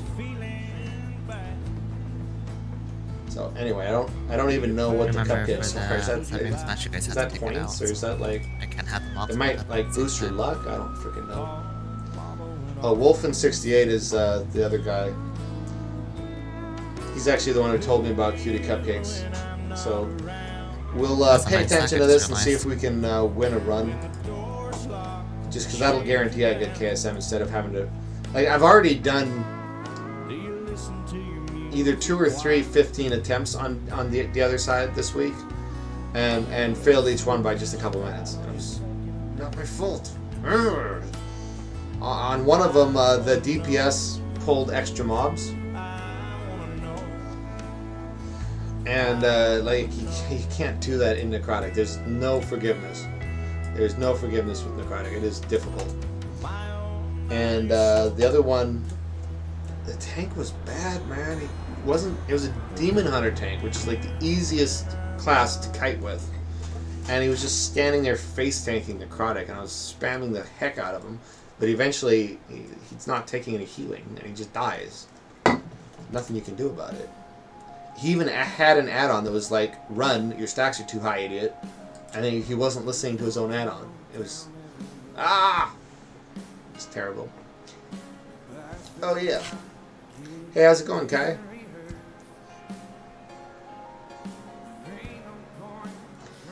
Yeah, I'm just jumping in and out, lots of different stuff. But I'm trying to get KSM today. I've been trying to get into a group.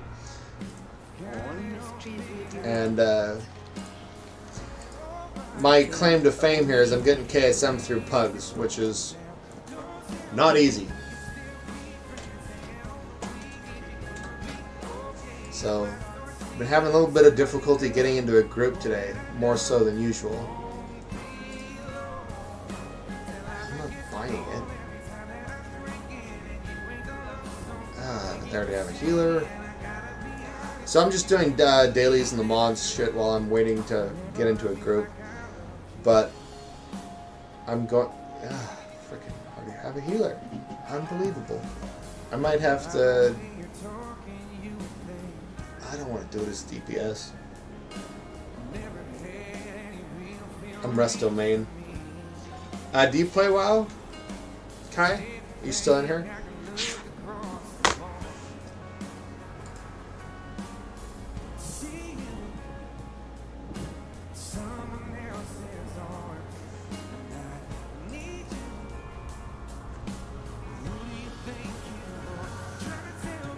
Alright, well, let's try to get some good karma, I guess. Help somebody with a lower key. Just for shits and giggles. And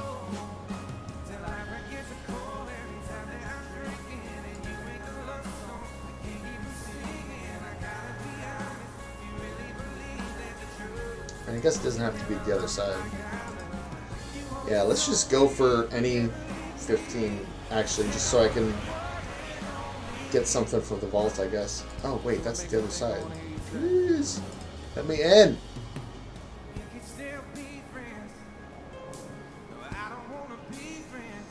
I don't need to do a plus 17. So for somebody who needs a healer. And do a plague fall. Yeah, sure.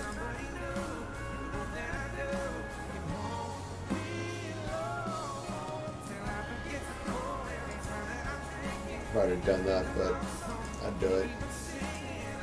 Gives me something to do. Here we go. 14 plague fall.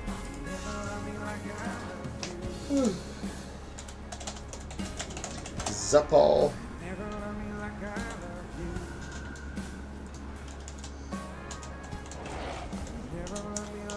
Having the worst luck.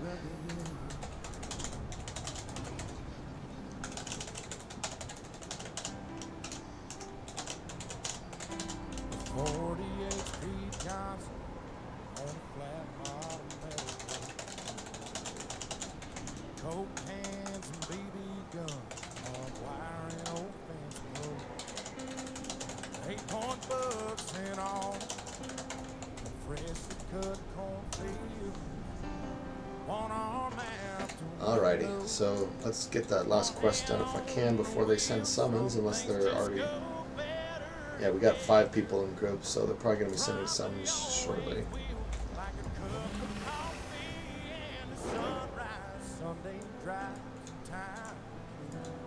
What's the point of this old guitar if it ain't got no strings? Pour your heart into a song that you ain't gonna sing. It's a match made up in heaven, like good old boys and beer and me. I need to fix this party frames. I don't like this. It's too small. It's too hard to see what the class there is. So that's a mage. That's a warrior. That's a monk. That's a paladin. We go out downtown. Your lipstick stained every coffee cup I got in this house. Way you say I love you too is like rain on an old tin. Your hand fits right into mine like a needle in a groove. Some things just go better together.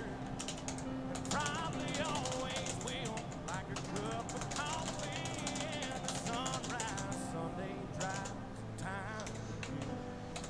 It's always a good idea to communicate with your group, especially in PUG, so that's what I'm doing now.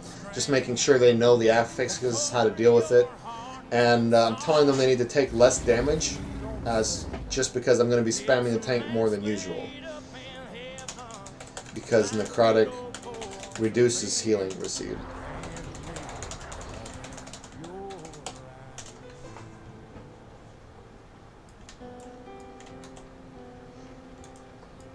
Sometimes we're oil and water, but I wouldn't have it any other way.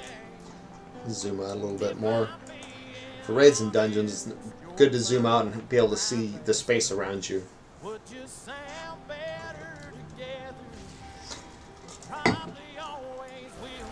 Like a cup of coffee and a sunrise Sunday drive time.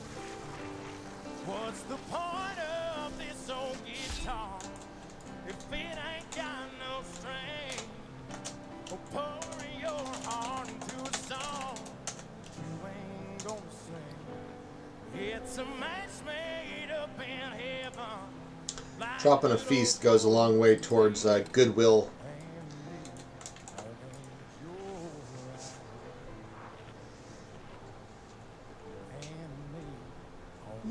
Can I increase the font size on my chat? It's kind of tiny. That's just the channel's settings.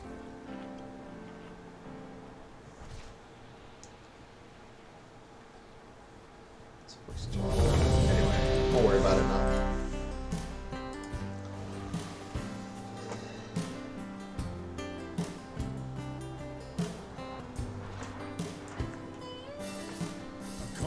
Got 12 ounces. Okay, got my feast. Got my feast. Let's go. Let's go.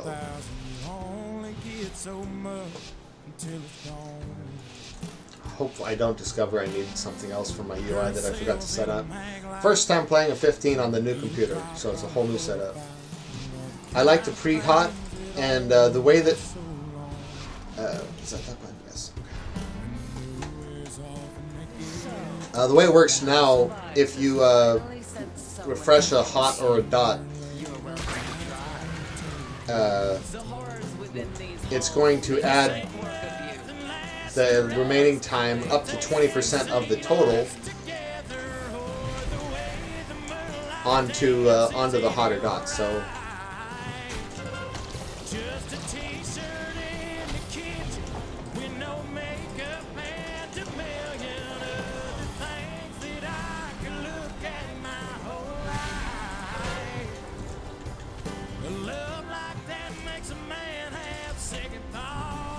I need to swap my binds here. I meant to actually convoke there, and I popped the Tree of Life.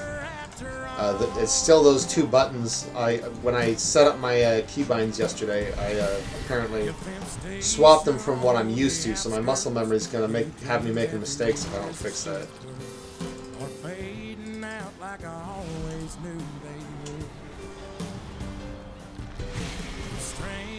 So if you want to be a really good healer, there's a, like, you want to work on the absolute basics. And like the basics, to go back to basics, you have to think about the mechanics of what you're doing. Like where are your eyes and where are your fingers? So in terms of eyes, as a healer, you have to be looking at your grid because you're making a decision about every second on what to cast on who, right? But you also need to pay attention to what's going on around you, because if you're standing in something, it can kill you. And if the healer dies, chances are the group's going to die. So it's very important that you live. DPS can actually memorize their keybinds, and then they don't really need to look at anything, so they can pay attention to their surroundings better. And tanks have an even easier time because their cooldown is their rotation is always extremely simple. So they really never need to look at anything. I'm gonna put Iron Bark on him because he's gonna have a shit ton of necrotic.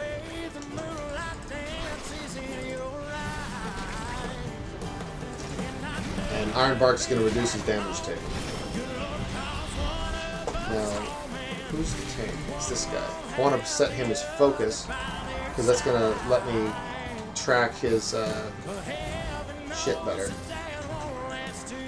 Okay, these guys have a frontal cone, so I gotta pay attention. And it's not pointing at me, so we're good.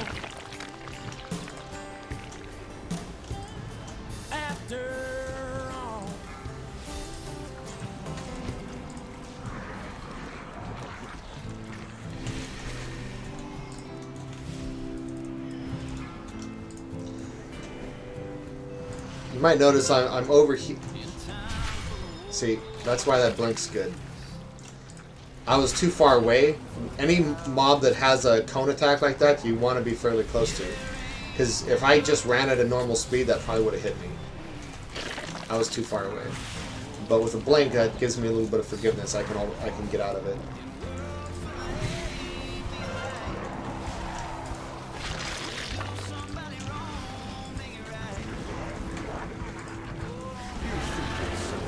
Oh shit.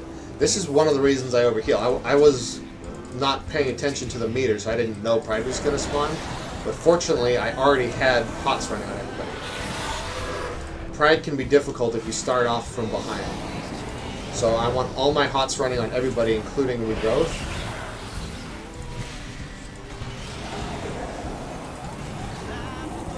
If I can heal through a Pride without needing to use cooldowns, it's going to help substantially. And I did. So that's good. Because that now I'm going to have cooldowns available for the boss if I need them. This guy has a frontal cone too. So again, don't want to be too far away for the same reason as those trash mobs.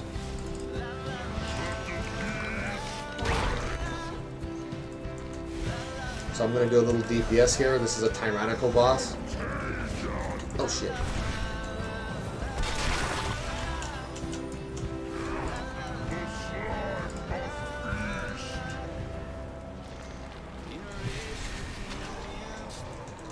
I'm going to root that because it's a pug and I don't trust anyone else to.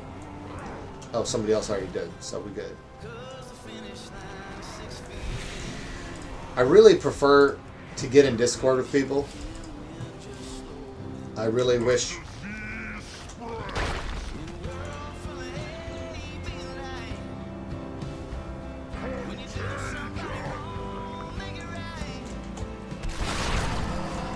I was too far away. He cutted him away when I wasn't looking and made it out of reach. So that actually killed me, but because of my conduit, we lived. So there's conduits, or convoke the spirit, I mean.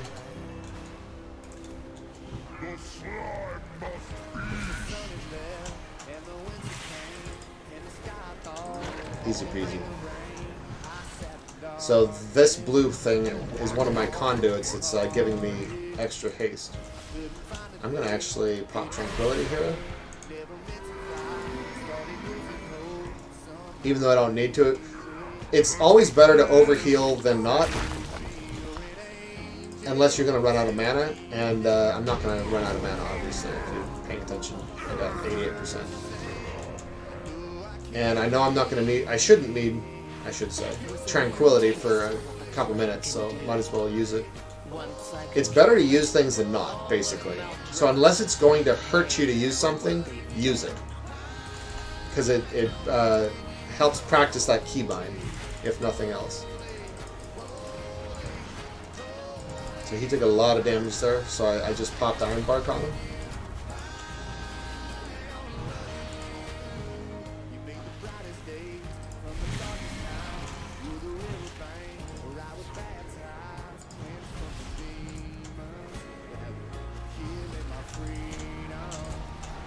So what I was saying about the mechanics, you as a healer you have to be looking at your grid. That's not optional. But you also need to be paying attention to this. So as a habit, it's very important to always be working on looking back and forth. Like every global cooldown, you should be looking back at your feet. Like just back, forth, constantly. Because you have to look here in order to heal.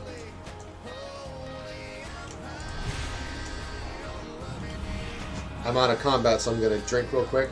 As a healer, you want to sneak those drinks in every freaking chance you get.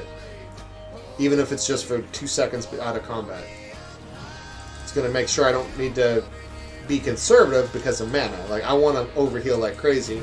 I want to keep hots rolling on everybody. And I don't want to run out of mana. And since I can always drink a couple seconds between packs, that allows me to do that. And there's a few reasons. There's practice, because when things get bad, you want to be in the habit of kind of doing maximum healing throughput. And it's also because I have a conduit that lets overhealing become an absorb shield, so it's not useless anyway. Stop! I thought I was going to have to nature swiftness, but we got the heal up.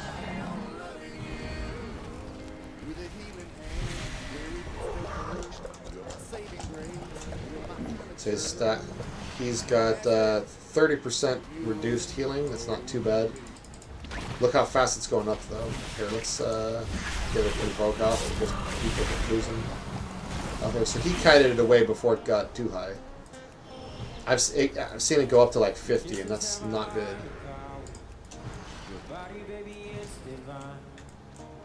Every time I see you smile, it's like I've seen a light. Sleeping next to you. Oh, great. It's a little bit of a difficult pull, and he's out of my range, so I can't even heal him.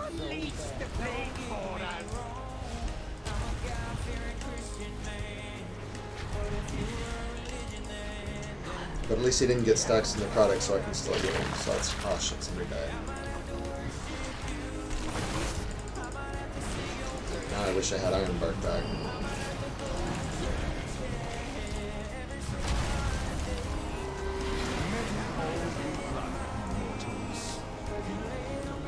Why did he do that?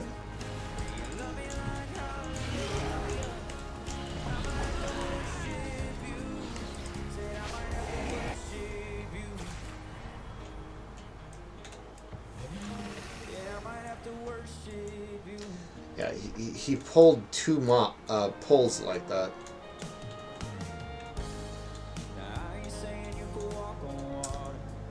Right into Pride. That was not smart. If you know Pride's coming, you don't want to do a difficult pull right before it.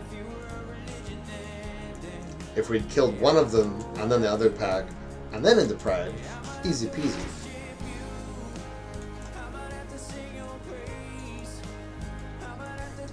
Also, my keybinds fucked me up. I meant to cast Tree Form and didn't get it off in time.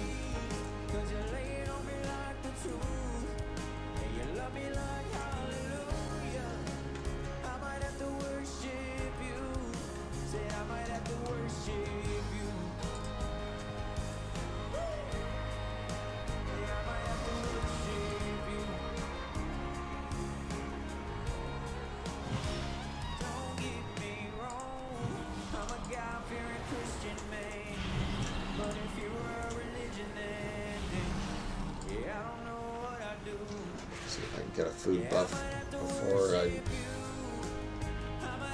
need to heal. And bam, got it. Alrighty.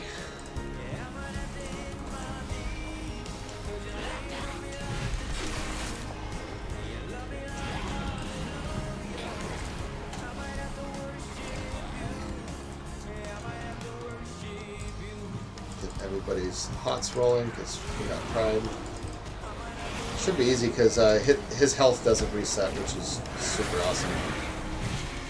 And not everyone in Pugs knows to do this, but if everybody just gets fucking inch slam, are you kidding me?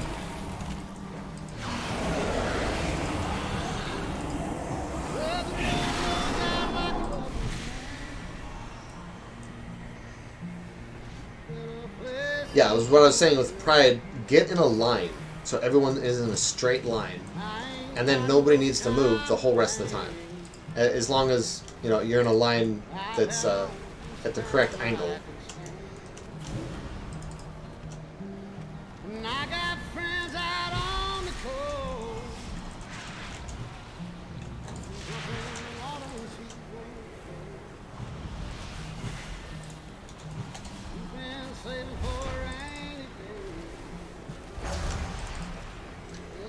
If I do any damage at all, the one thing you should make sure to do that I could be doing better is Sunfires.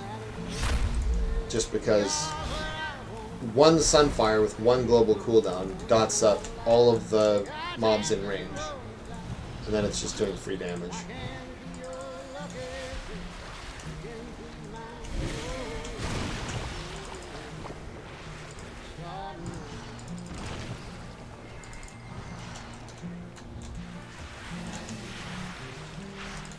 I will dissect you myself.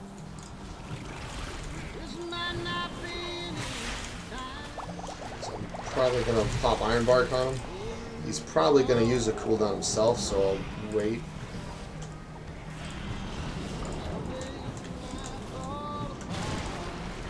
Yeah, he's standing bombs, you die. That's kind of how that works.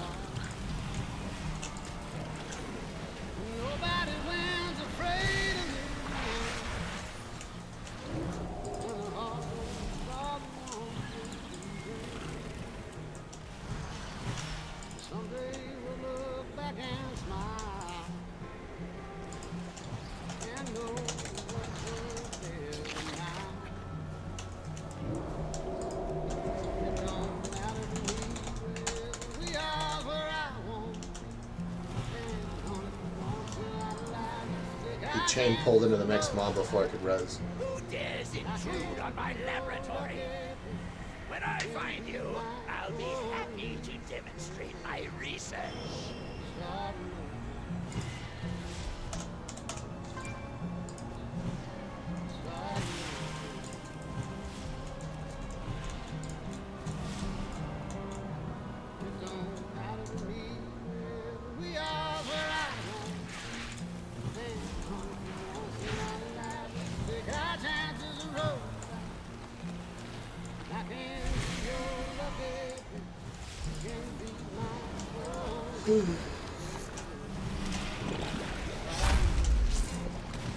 It is very important as a healer who's not really paying attention to DPS usually.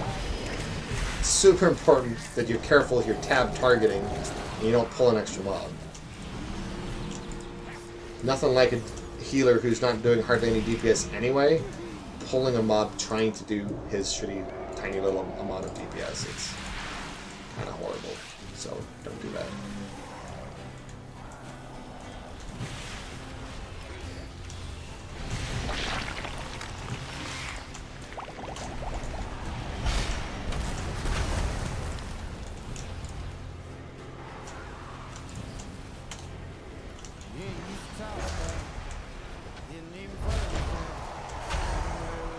We're gonna get Pride.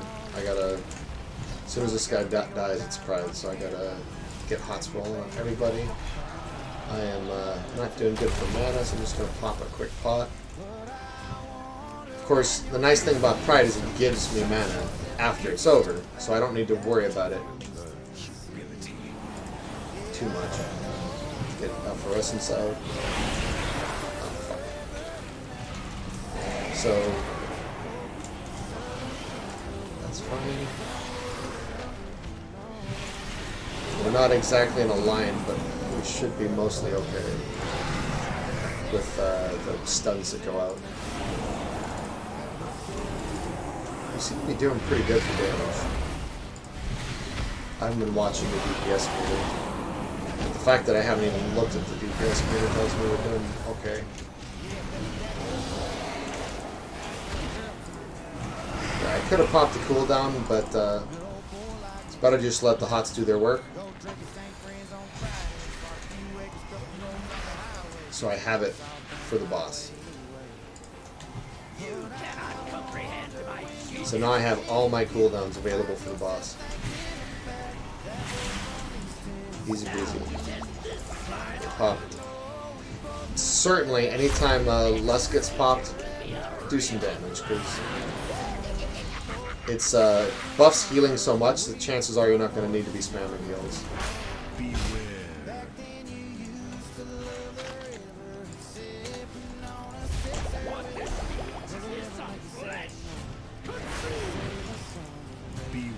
Okay, so gotta pay attention to which angle the first one comes out at, so you can make sure you're avoiding all the other jumps.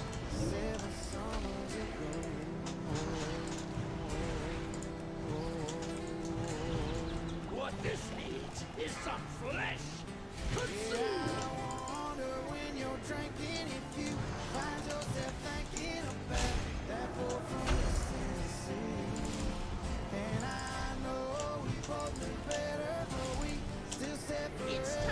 It's getting a star surge. I don't like having to shapeshift to do damage because it's just an extra thing to think about.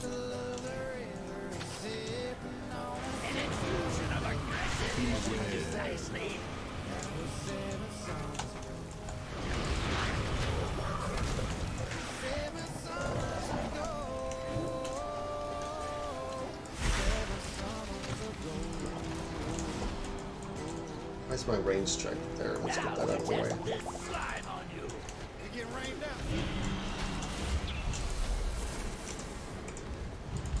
So I'll pop Nature's Swiftness and Iron Bark on him because he's getting a little low while I was fucking with my range check. Well, I didn't need to, but again, you want to get in the habit of using these things. I popped Bark Skin there in case it hits me, which, yeah, it just did.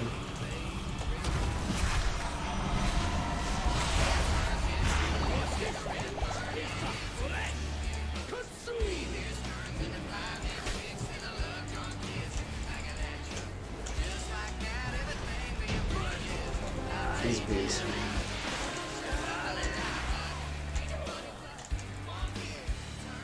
So you emerge victorious, but at what cost? What vile mixtures now course through your veins? That is the plague's true power. It lingers, festers, destroys everything it touches. Just drank my mana up to full. That's why I like healing. It's my favorite thing to do. I absolutely believe and will fight anybody on it's the most difficult role in most content. There's a lot to look at, a lot to think about. So I'm trying to get in the habit of kind of verbalizing it so I can help other people be better healers. So you can kind of understand what I'm looking at, what I'm thinking about. And making sure your mana is always good is important. So getting those drinks in between pulls. The two things I know I can do better on that I'm working on is making sure efflorescence is always down, because it's one of my most efficient heals, and making sure that Life Bloom's always ticking. I should have 100% upkeep on Life Bloom. And, oh shit, I think I pulled that. Did I pull that chemical? I think I did. We'll see. All will suffer, as the house of eyes has suffered.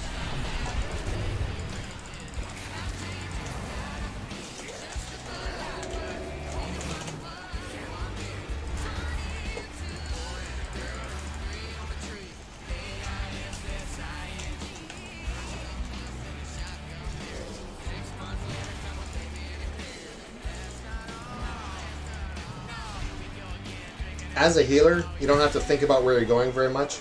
Just follow exactly in the footsteps.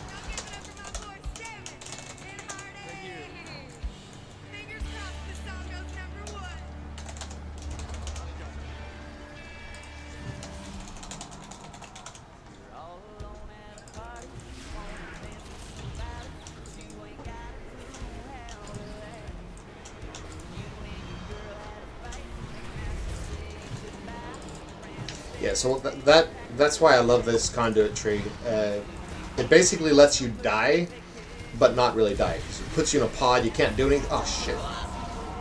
You can't do anything for like 5 seconds.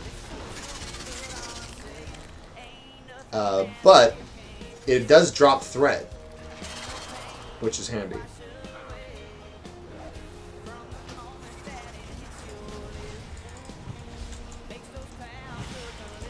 So if I'm the last person to live in a raid, for instance, I can mass res everybody, and it saves time over everybody running back.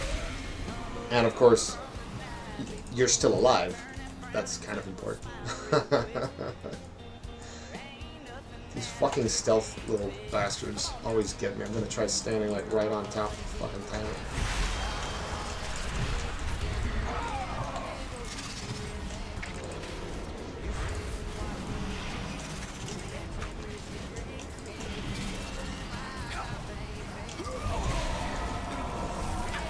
Pop bark skin. That's probably why I'm still alive right now. These fucking stealth things, man. They always kill somebody.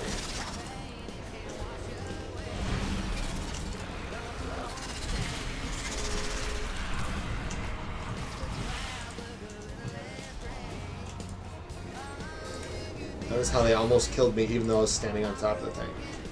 Fucking things. I don't know what you're supposed to do that about that. Oh, you kidding me? I'm gonna battle resin. Oh no, he released. Fuck. Farming this shit.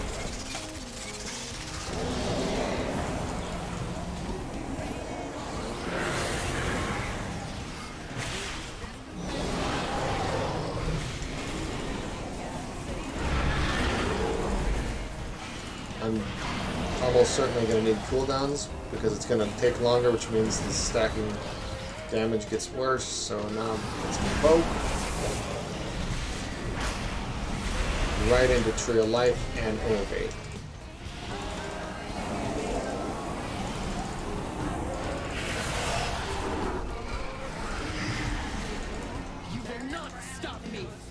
Probably didn't technically need that, but I always try to pop Innervate during Pride if I'm getting remotely close on damage, because you're not going to need it afterwards, because your mana bar will fill to full with Pride. Your demise comes from the shadows.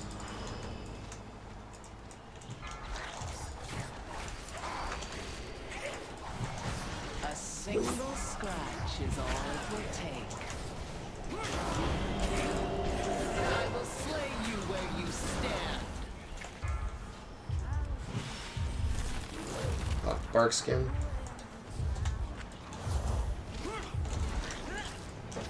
When you know damage is coming, just use it. It's better to use it than not use it. My blades will rend your flesh. Your demise comes from the shadows.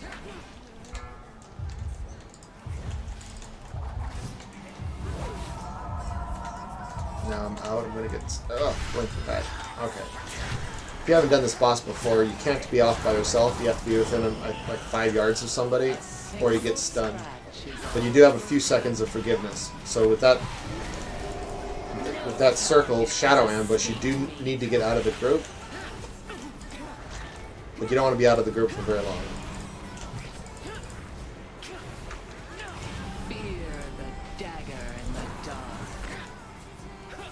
Single scratch is all it will take. Dispel. No target has escaped me.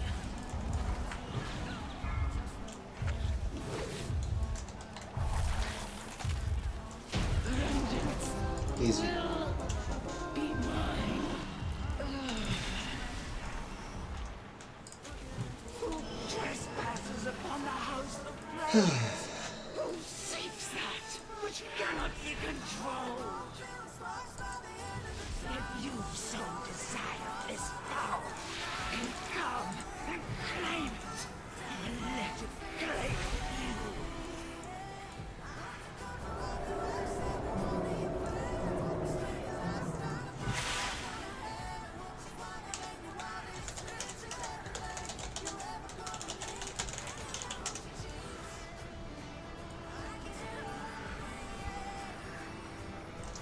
He doesn't have a high enough percentage, and I already jumped down.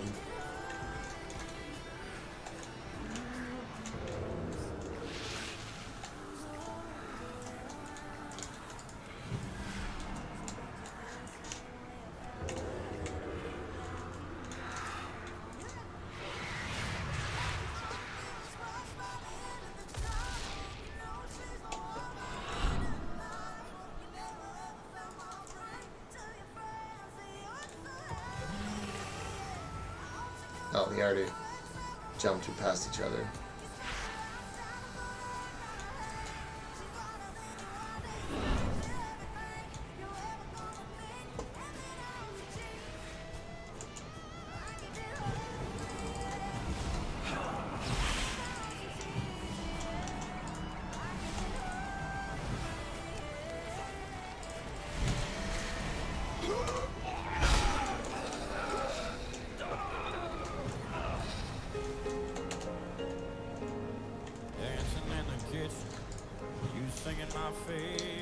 These mobs are like no threat. I don't know why people go around like that.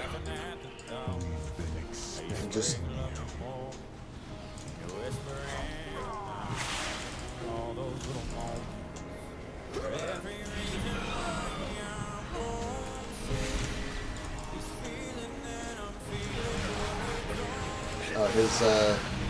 he's up to 20 stacks. 23, what is that? Reduced by 50%.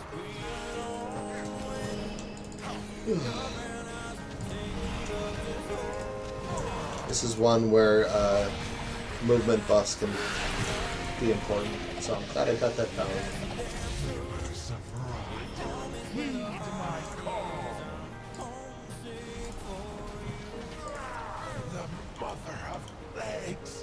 Get some mana real quick.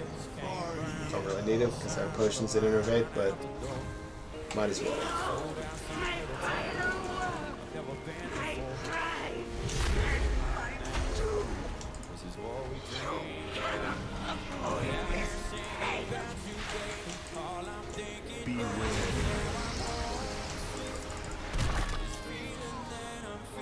What the fuck killed me? Are you serious?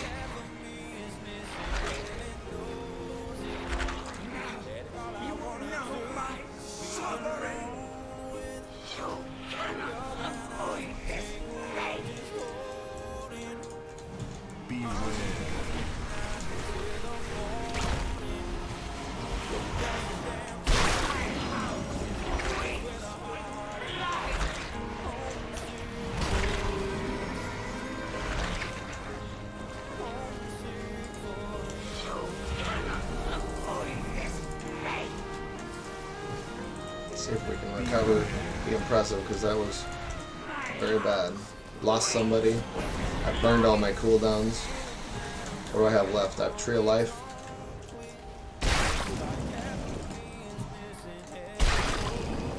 And Flourish, I think.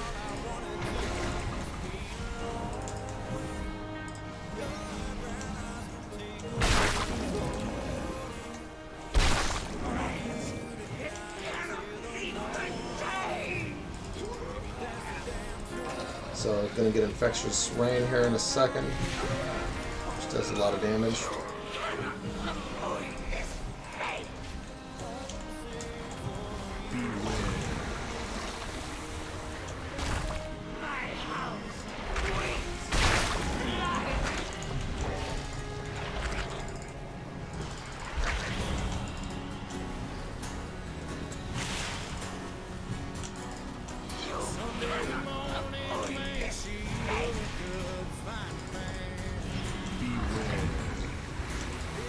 Regrowth is a really good cooldown. Lets you spam instant regrowths. So, helps when you're moving. It also lasts a good long time. You see, I got through 2 infectious rains with that. Almost.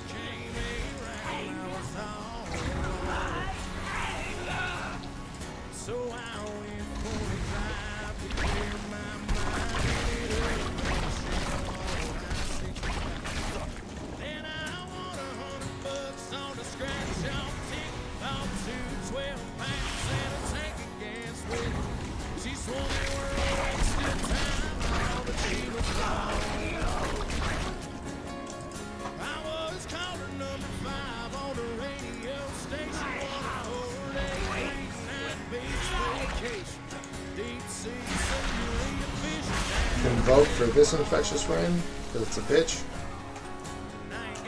God damn. Stop dying. I say as I die. Fuck.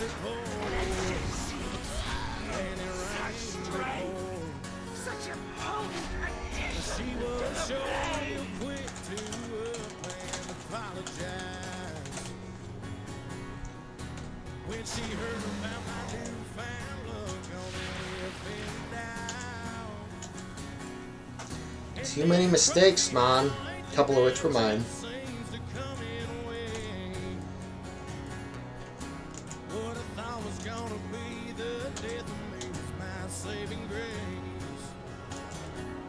It's got me thinking that her leaving is the only logical reason that I got the last spot in the Hooters parking lot, and the waitress left her number on my check with a heart. She picked up on the first ring when I gave her a call. Now let's spend $5 at the Moose Club raffle. One of you's 4-wheeler and 3 free passes for me and 2 of my buddies to play around the golf. And I ain't gotta see my ex-future mother-in-law anymore. Oh Lord, when it rains, it pours. When it rains, it pours. Well, I've been on one hell of a redneck road for 3 weeks now. It all started on the See if I can. So this group's falling apart. If you can't read this chat, it's probably pretty small on the screen. This group's going down. But when you're new and don't have a lot of people, it's a good idea to try to make friends. So this tank seems pretty good, pretty competent. I'm going to send a friend request, see if he wants to do something else, so I can go heal with him. I need more contacts, especially tanks, because tanks are always in demand.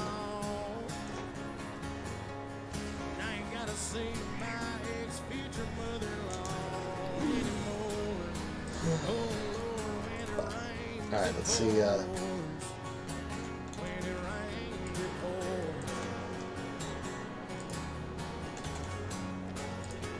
See if there's 15s yet. God damn, I need KSM. So while I'm trying to build another group, I'm going to go back, do the mod daily. I'm going to mute my microphone because it's getting hot in here. I need to open the door. The AC is running outside, and it'll let some cool air in here, but it's loud. So I'm just going to mute my mic and turn on video, I guess. Or Twitch or something. Let's see what we got going on.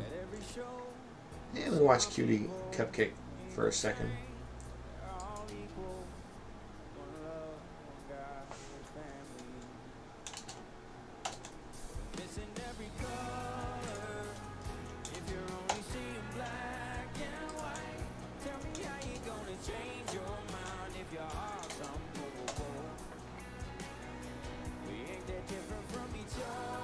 There we go. Okay, so that's showing.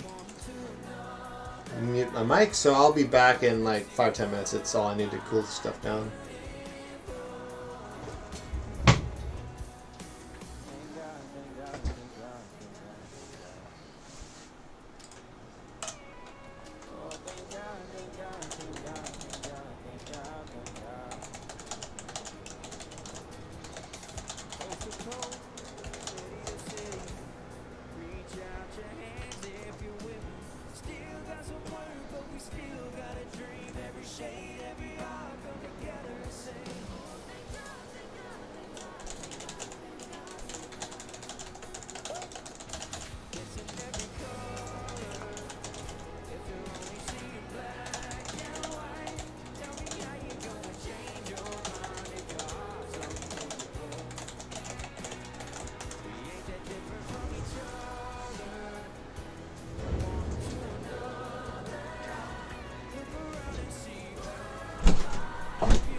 level marksman hunter. I hate it. I hate it how like gibbed I am, you know, like it's annoying. You know, it's just Poor little Gib cutie. I think that is the thing that just kind of is very unfortunate, you know, because I'm very like there are situations like this where I'm very vulnerable. Like you don't want me in. Like we better off in this group if you sat me and brought someone else in. And I watched.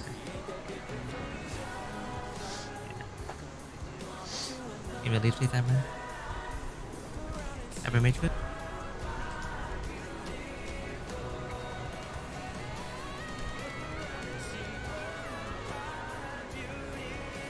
What time are we going out? Breakfall one, do you need it? Is it for KSM? Or is it for just, is this a dungeon you want me for loot? This one just says once.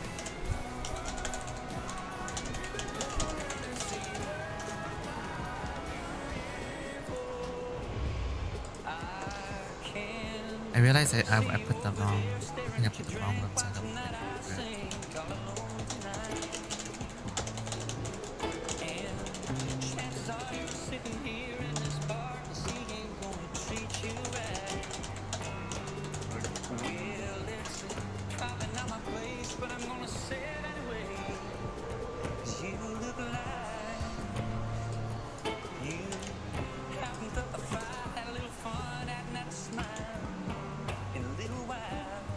Interrupt, big heals. Raise defenses.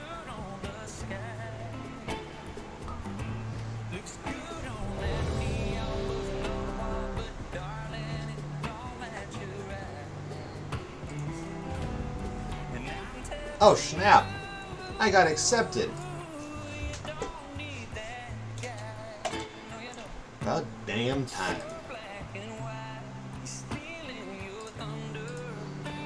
So it's going to be a minute. They still need to get some peoples here. But we are going to go the other side 15. God, we need to time this. High pressure. Here. KSM or bust! Arrgh! Okay. I'm going to go grab a bite while they finish the group. So I'm still going to go back to Cutie and mute the mic.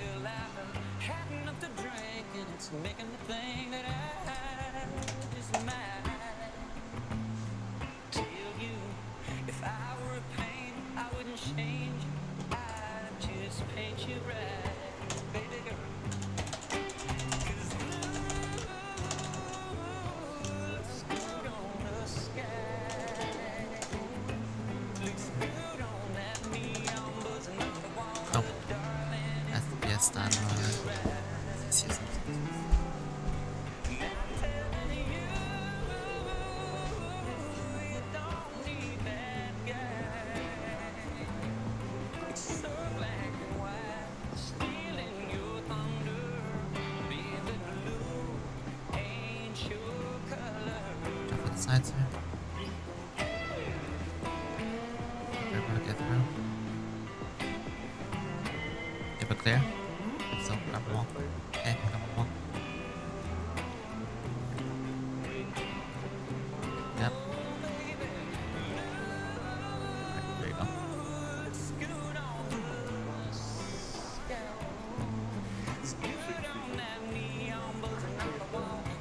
Okay. Just watch for the sides. I can still go.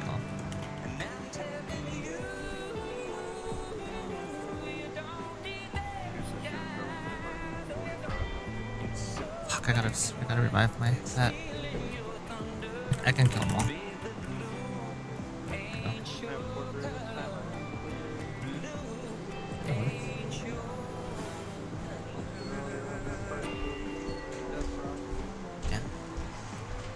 Good thing I have my pet. My pet finished off. I didn't even attack it. It's my pet.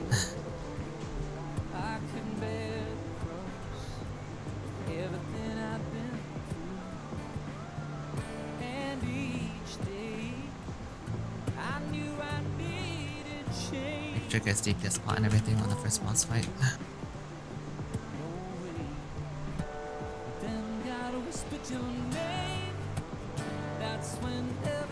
That's not right. Talk about being safe. Suddenly I wanna live more than I ever did. Never gonna be the same. I'll be afraid base block for this one due to the midway through. It's okay. I got it. I can see the sunshine. Got it. Let's focus on the thing. Girl, it's like I've been baptized by the warmth of your smile. Call it fate or faith, or call it crazy. Either way, it's amazing, amazing grace.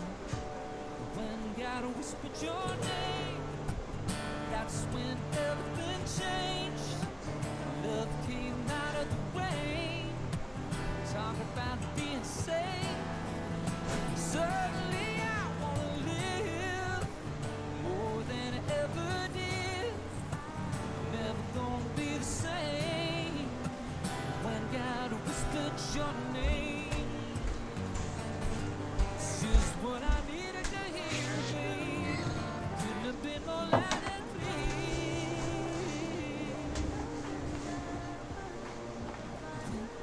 Whispered your name. That's when everything changed. Love came out of the rain. Talk about being safe. Alrighty, I'm back. We are gonna do this. Oh, hey Kai, I see you're back in chat. So yeah, I was just BRB real quick. Let me switch back. I finally got a group for the other side. At 15, so if we time this, it's KSM for me. I'm so excited. So yeah, Kai, you play World of Warcraft? What faction, what server?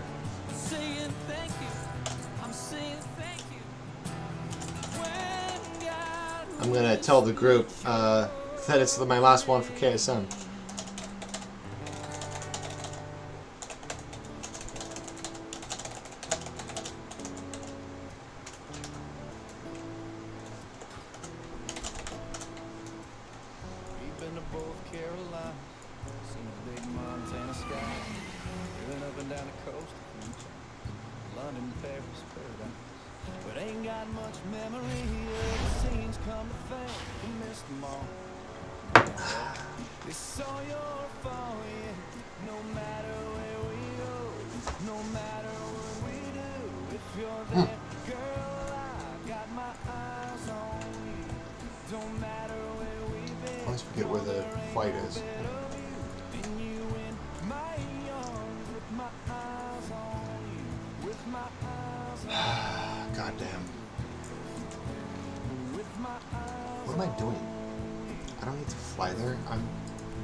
In Ardenweld.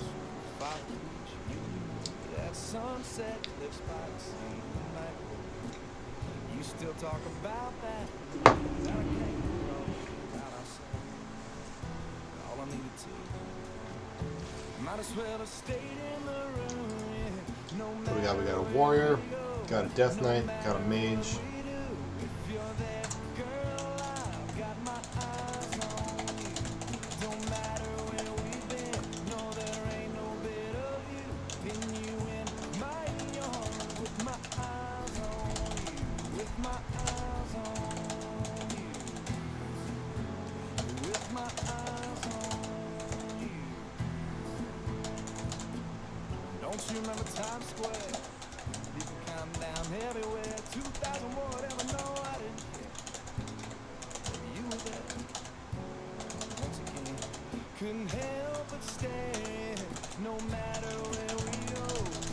Also, I need to spam heals more with necrotic.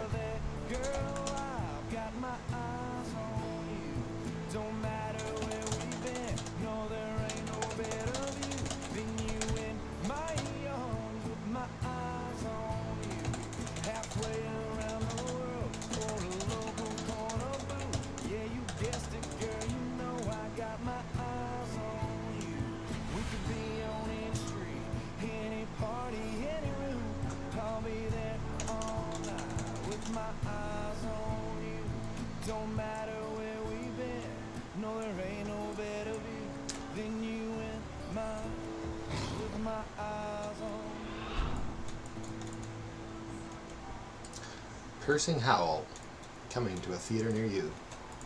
The hunt must go That is a good ability for this particular affix.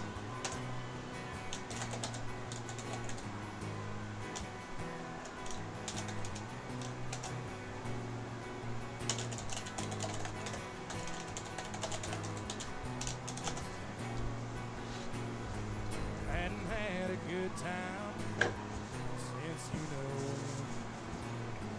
Got talked into going out. Hopes you were staying in. I was feeling like myself for the first time in a long time. Till I bumped into some of your friends over there talking to mine. Then you rolled in with your hair in the wind. I'm gonna get a summon before I make it there. I was doing alright, but just your Yeah, there's two people there. Okay. Eat my snack. stars quit shining, rain was driving, thunder, lightning, you wrecked my whole world when you came and hit me like a hurricane. You hit me like a hurricane.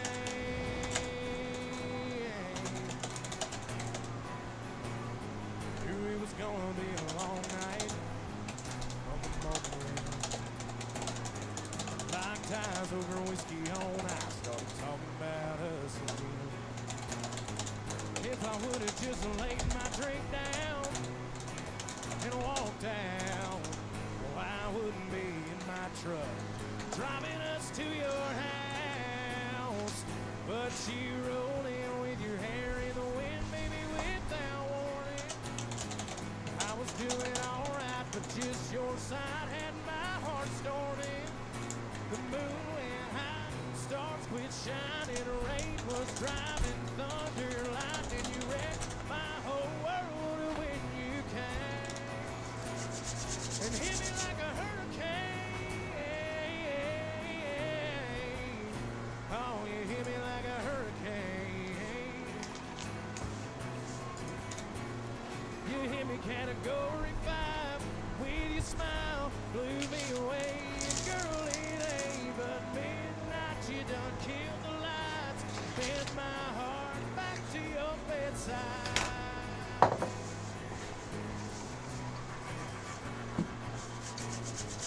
And you rolled in with your hair in the wind, baby, with Need to get this. I was doing alright, but just When I get super focused, I tend to get quieter, so I might be talking less this dungeon. Because I need to get this. Here we go. I must get closer. hit me like a hurricane. Oh, you hit me like a hurricane. Oh, you hit me like a hurricane. You hit me like a hurricane.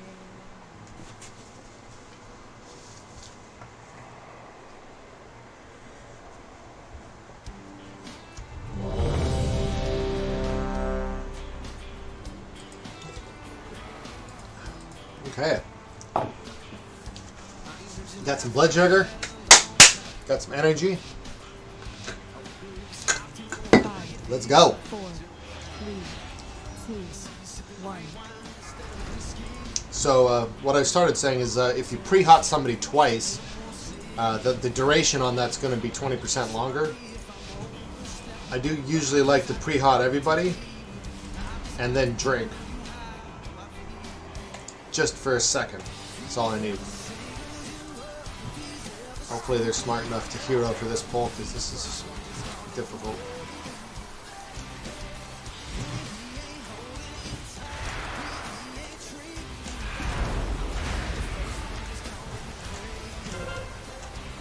Oh, fuck. Should have targeted.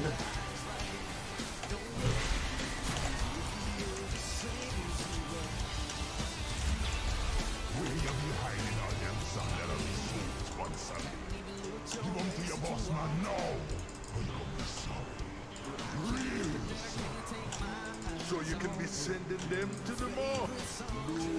Okay, I could have done that pull a lot better. My people, Mazala. No way I go keep them. In the future, if you're a druid, you want to target that warlord before they're mixed in the pack. It's easier. Because I should have soothed them. It would reduce the damage significantly. Is there... I don't think there's a rager on this one.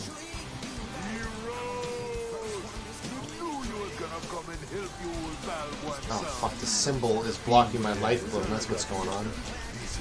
I keep casting life bloom because it looks like it's not there.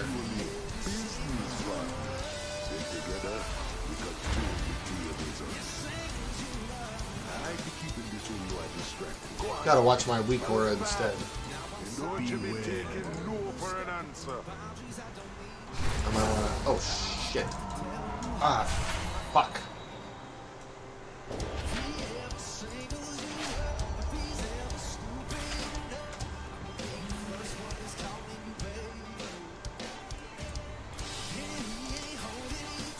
One thing, highly recommended, set the tank as a focus. I actually could have used my wild charge even after I got knocked back to save that, but I didn't. Because I wasn't ready for it. Enraged Mask I can dispel, you know, if I was, you know, in range.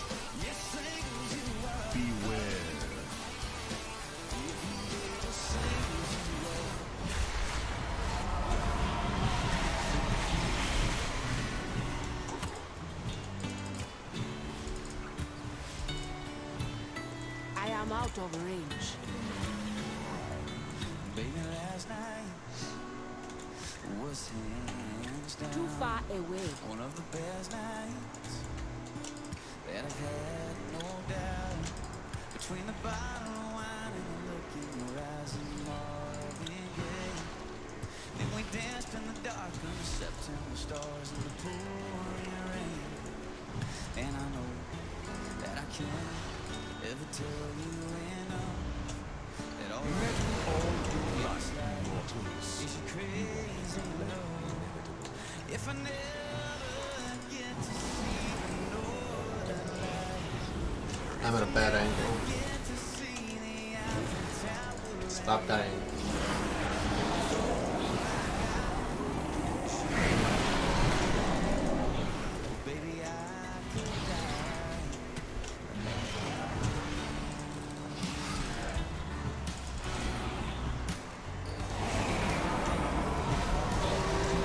Tranquility here, just to be on the safe side.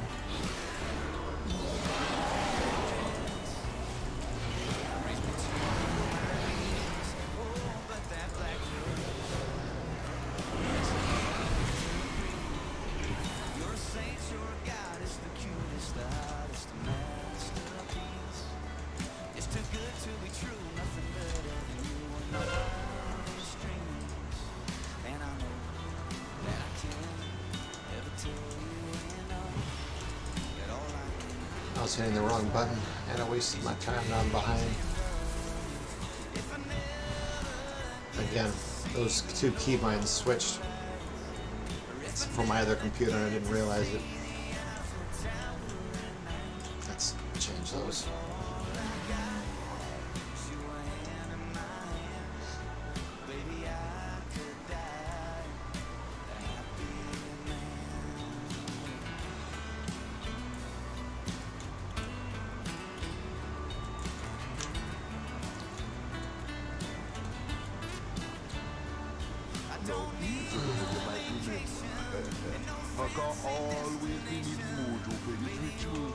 And once I'll be always be willing to make a deal.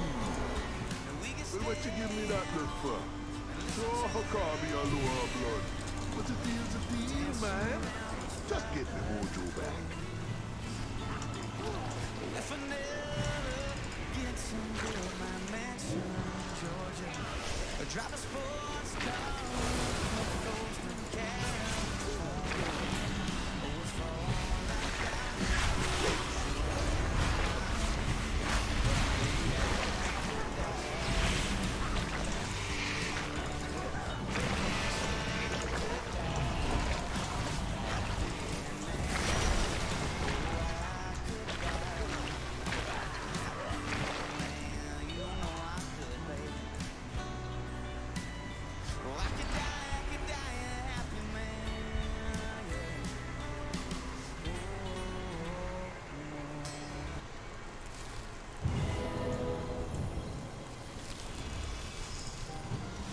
Not looking good. Can't make any more mistakes. We're still not gonna get it. The other side's a bitch.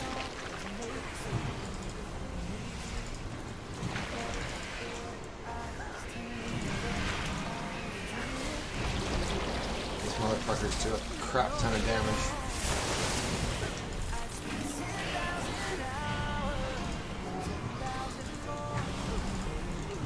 Especially if they're not interrupted, and people, especially if people are standing in bad stuff, and etc., etc.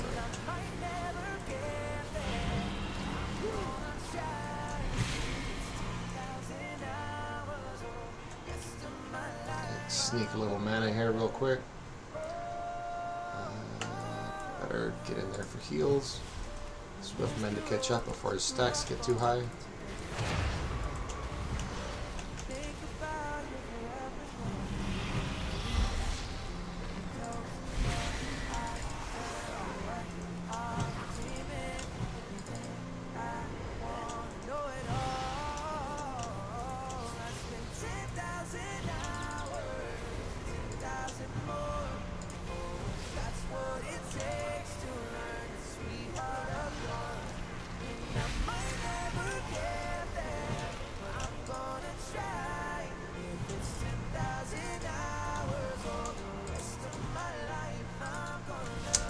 Melee are just tanking these spirits. You need to run away from the spirits. They're also standing on the bad stuff because, I mean, obviously you can't just stop doing damage.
That was very much my bad on that one.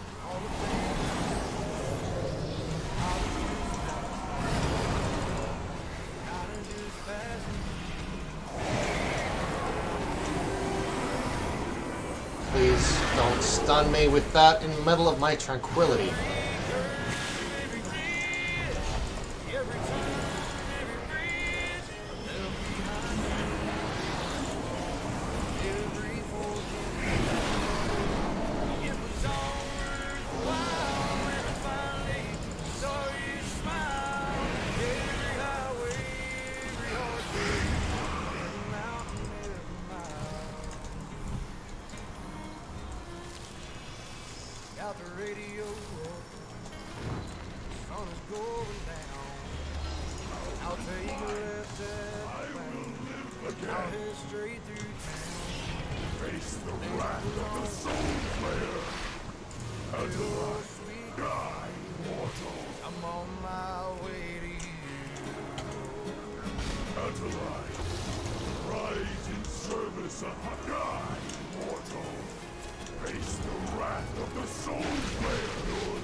It's always good to check what cooldowns you have available, because if you have to react quickly,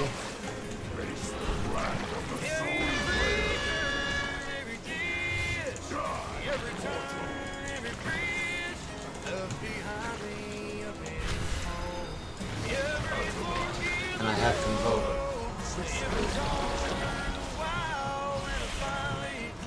Which, as you can see, just saved several lives there.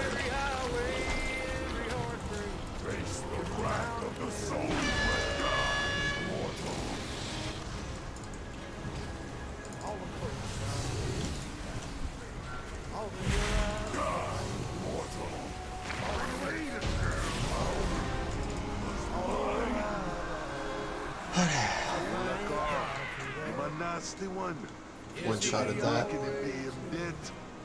So that's good. You can't keep a bad load down. On my way to you.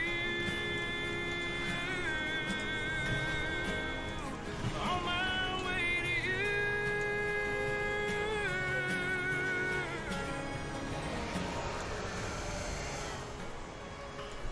You want them souls, Bonsandi? Me want Rastakan and all the others on the line. It ain't wise to be holding out on Mazala. You're gone and forgot what it means to be Aloha. You're born with the people. The power you share. Heck, mom is dead. Nah, I thought a lot of All-Seer. It's like a freaking flying octopus. Haven't seen that before. You know, it don't just be true to become at the ass for old ones and these help. All kinds be making deals with the lower adept. Like these two crazy little gnomes here. They both be hungry for power. So we were more than happy to oblige. But now, maybe leave that mojo back. Beware.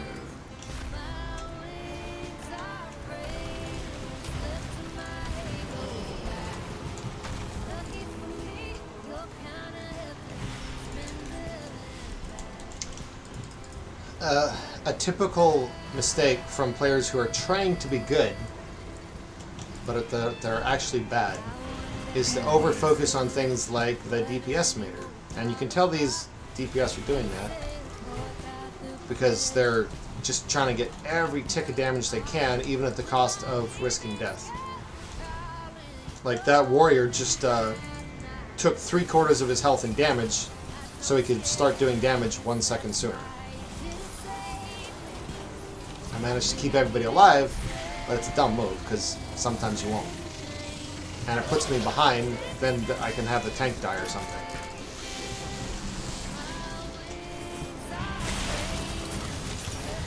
Just iron barked.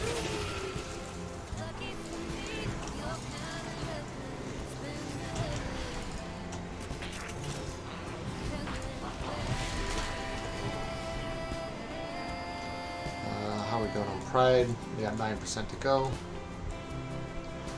That's almost 70% mana. As long as people dodge, this isn't too bad, so I should be fine.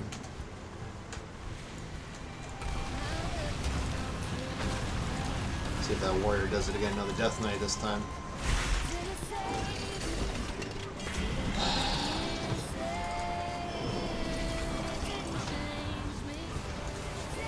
Regrowth is expensive mana-wise, so when I gotta spam DPS when I don't need to, that means I have to stop to drink, and then the tank pulls without me, and it just puts everything behind. It's not worth the DPS. It just is not. If you want to min-max, you gotta think about the group and not just the damage meter.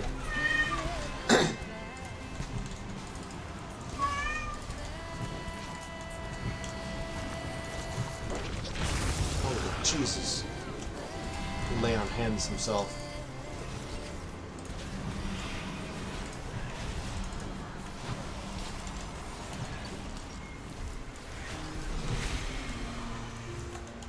Definitely need to get some drinks in here. Got 6% to go.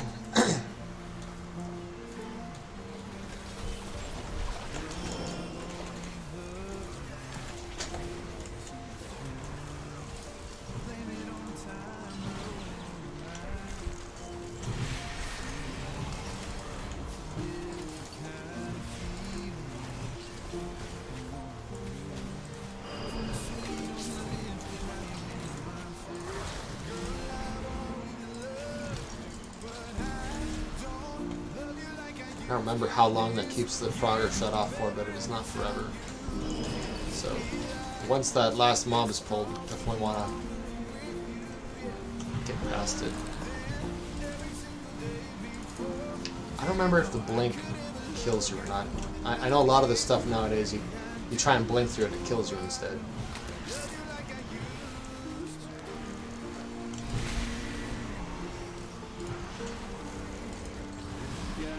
Still, the best way to clear traps is not to rush it. This is probably pride? No? I got a drink. Oh, we're in combat. Fine. Oh, that's why I have potions.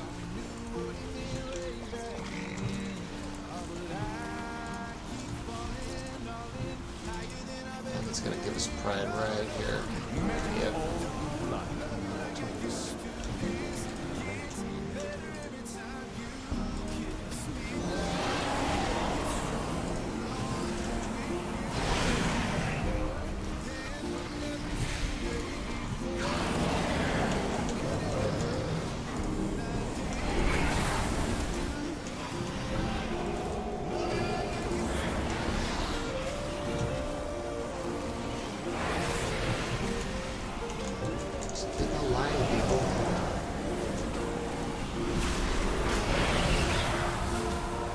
Fucking triggered my... God fucking damn it.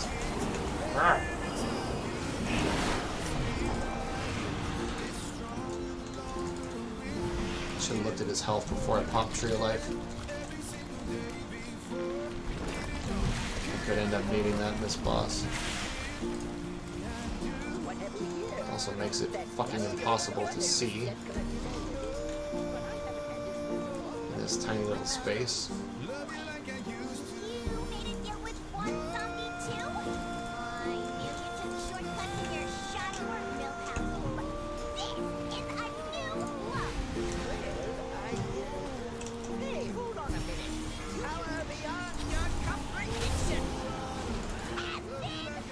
What do I have? So all I have is Flourish and Tranquility.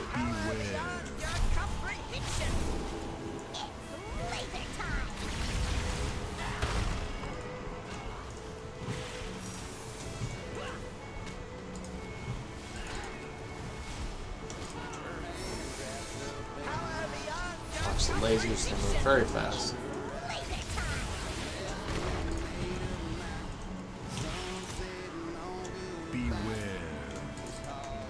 I think he moved to the Millhouse because he can take damage from it, right?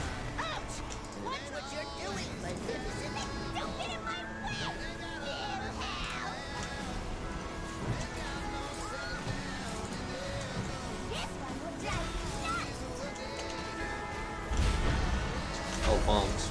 Looks like melee's on it, which is cool.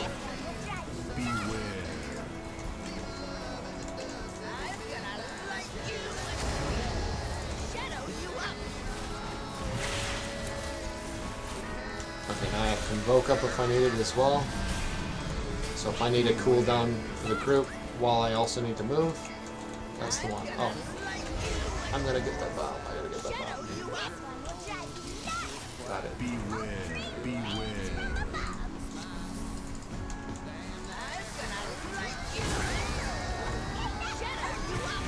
Convoke. Probably didn't need it, but we've gotten through a lot of the fights, so I think it's better to be safe than sorry. I'm not going to need it after the fight's over.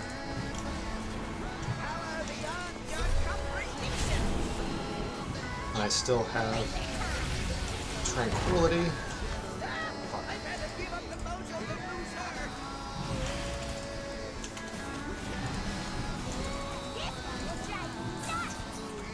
I'm going to have Tree of Life shortly. It's always better to use your cooldowns. Yes, easy peasy. Easy peasy. We got it. Don't know how we're doing on time. Now ain't that sweet? Old one zombie had his share of romance back in the day.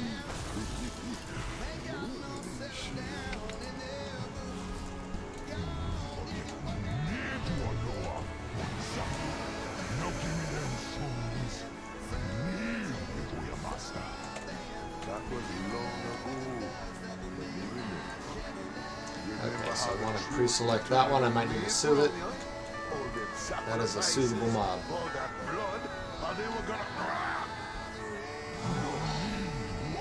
Why is the time always the slowest?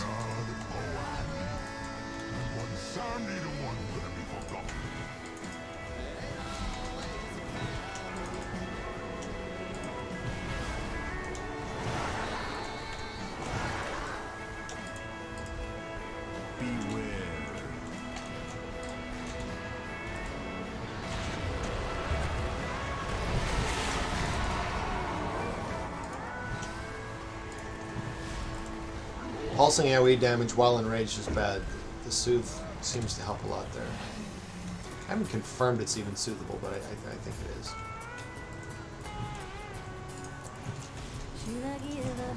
Please don't pull. Oh, don't pull both mobs. Don't. We got necrotic. Alright. We're gonna go for it, apparently. Well, we are a little behind time, so let's see if we can make it up without losing time, which is what usually happens when we try that.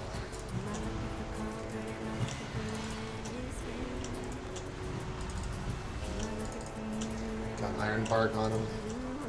Yeah, he's doing okay. Beware. Oh, I'm almost out of fucking mana. And we're gonna get... No, we're not. We have till 80%. But the hot second I'm out of combat, I gotta drink. See how I got ahead of the group just to save that little bit of time so I could get that little bit more drinking in. Every little bit counts. Alright, 60% will be good enough.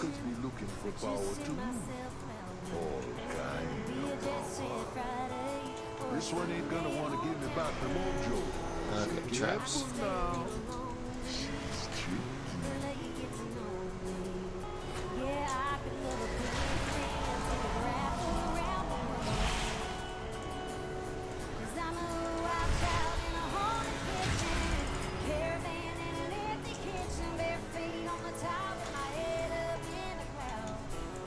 Safest way to pass through traps is always to take your time and watch the pattern. Of course, we don't have a ton of time here. If you stand between the pillars, it's actually pretty much always a safe place, but you can get hit too.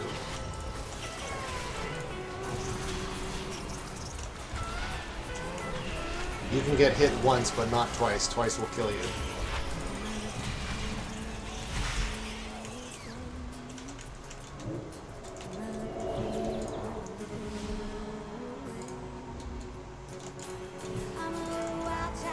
This can get messy. I've had to wipe here before because there's a lot of patrols and mobs.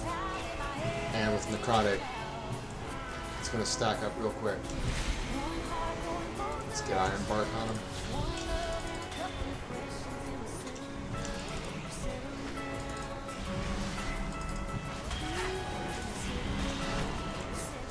He looks like he's shielded the stacks off, which is smart. This is a good tank. I'm going to friend this guy afterwards. I have had bad experiences with tanks in here.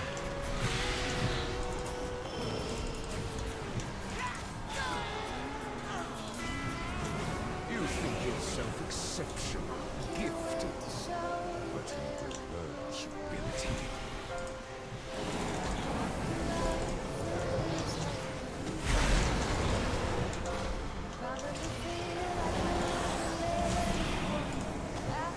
You never want to move very much when you have the buff that hits people with the stun. I forget what it's called. I'll move a slight amount to try to make it so I don't hit somebody else. That's about it. Because you're going to fuck somebody else out who's trying to avoid you. But you want to get in a position to where nobody has to move, ideally. I'm just going to Convoke. Convoke's a fairly short cooldown.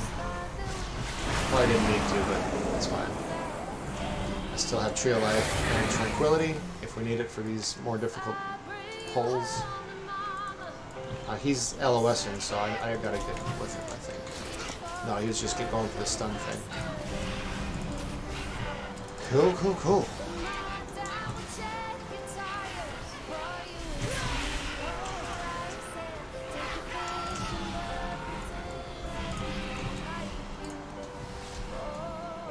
Do not want to pull that mob. It's a bitch, and you don't need to. Oh, he's going for a big pull again. So I'm going to watch his T-buffs and his health. Okay, time for my tank cooldown. Stacks are fucking 50.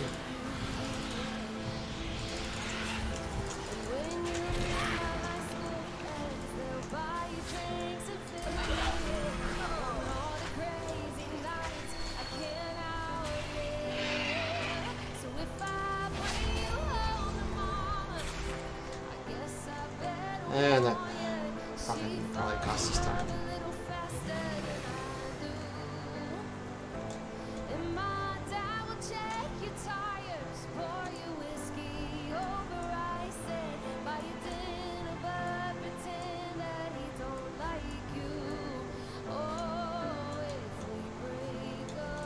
It's too big a pull, and he didn't have aggro.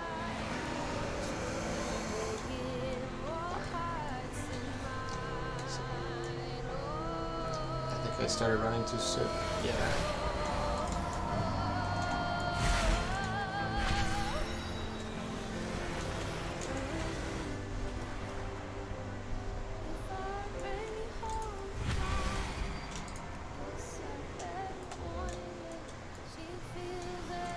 Oh, somebody didn't release, so I gotta spend 10 seconds rezzing them.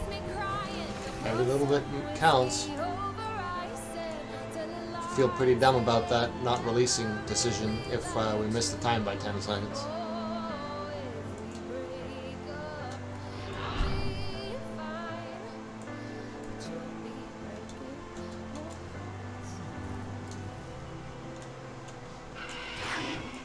Oh, fucking Christ, are you kidding me? I fell down.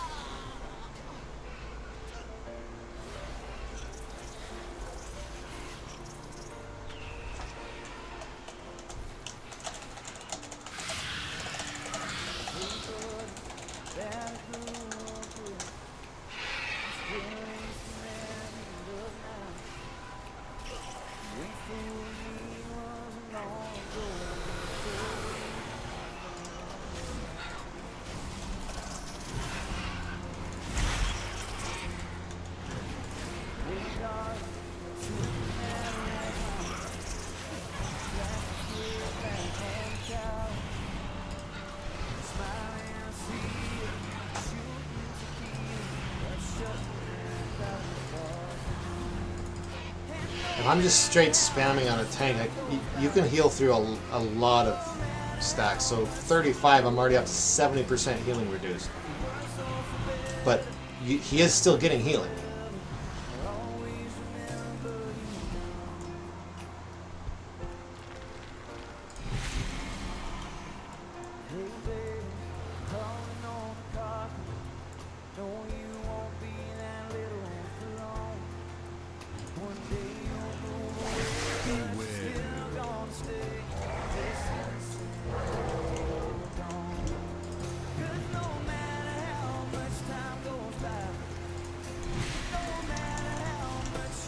I did say this is where wipes happen, didn't I?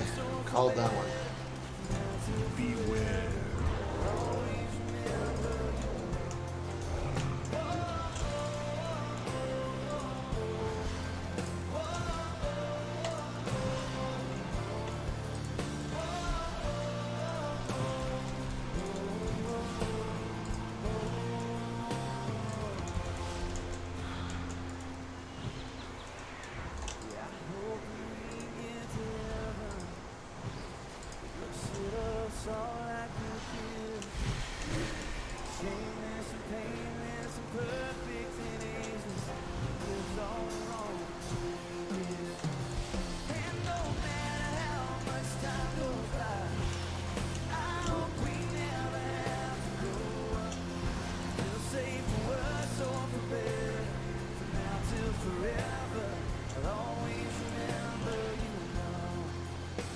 So this pack's going to give us pride, so good chance to get a little bit of drinking in. I want to be at least over 50% mana, ideally.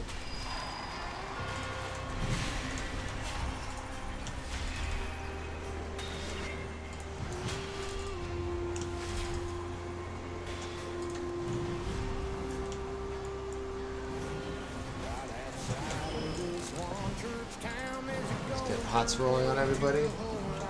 Are you kidding me? We're 1% short. Is he gonna pull anyway without pride? Looks like it.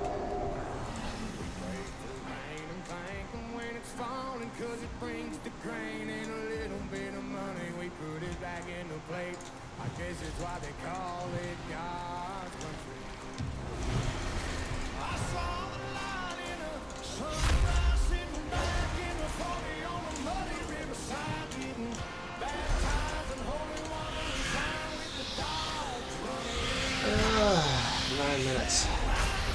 Is this the last boss we have? I think this is the last boss we have. I think we can still do it. I think the DPS is doing really good here. It's making it real tight though. I have missed this by just a little bit so many times.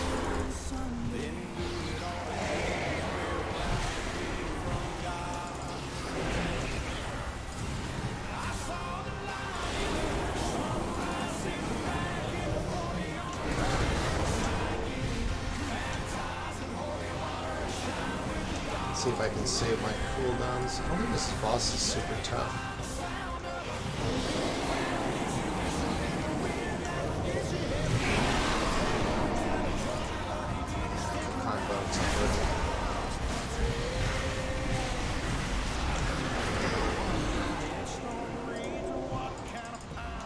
You will pay dearly for this. I want to get away from everybody. Otherwise somebody's gonna steal my fucking trap, which happens all the fucking time. I need to do DPS here.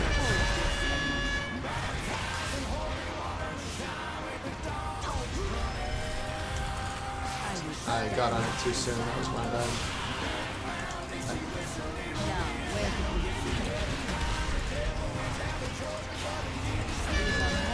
Yeah, watch the timer, get on at the last second, now.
Six minutes.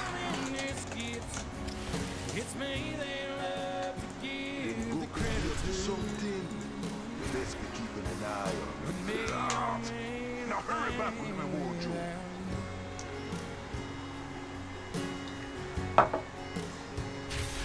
You make sacrifices every day. Never hear the crowd scream your name. Just a smile and a hand to hold when the show is through. Now give it all up just to keep your love. Just wouldn't let me cause you care too much. About watching me watch my dreams all come true. I don't like that nobody called which portal they're going to. That's not cool.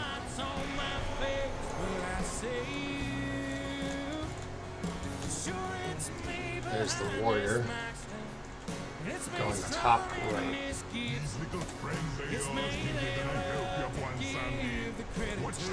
5 minutes. This is a long boss fight. I don't like it.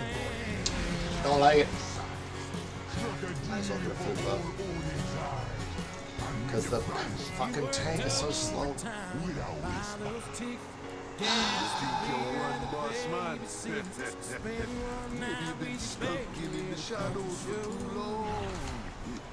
Front left is where the tank's going.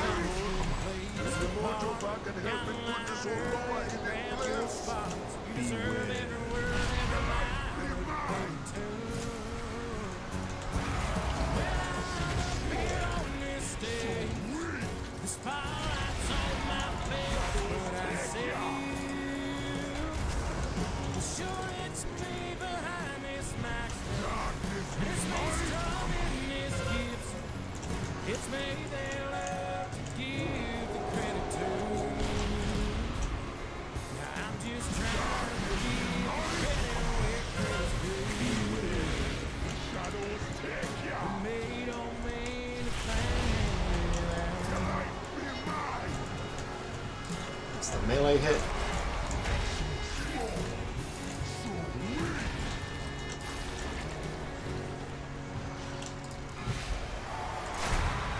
You said front left, right? Foolish mortals, me be the true god of death.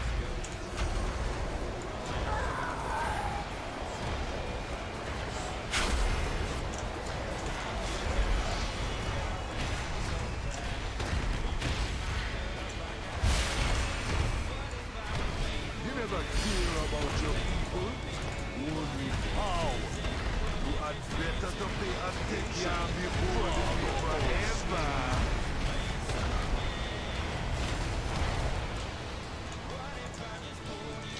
Not too bad.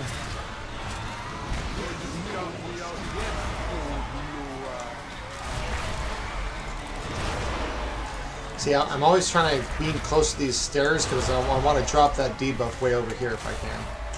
I should have been DPSing during that time.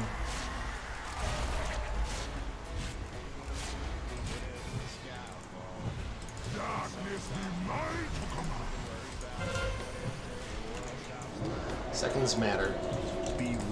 But it's also important to not get behind on healing because there's a lot of movement here. As you can see.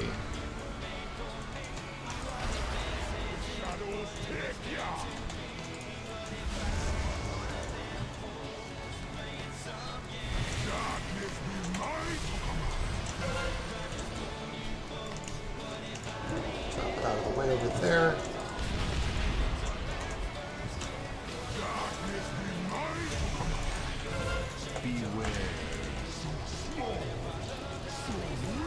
Just pop the bark skin because I thought I might get hit. And then convoke because there's a lot of damage happening.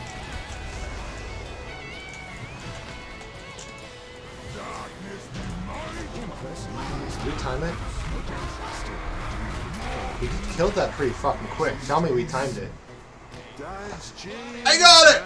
Woohoo! Yes!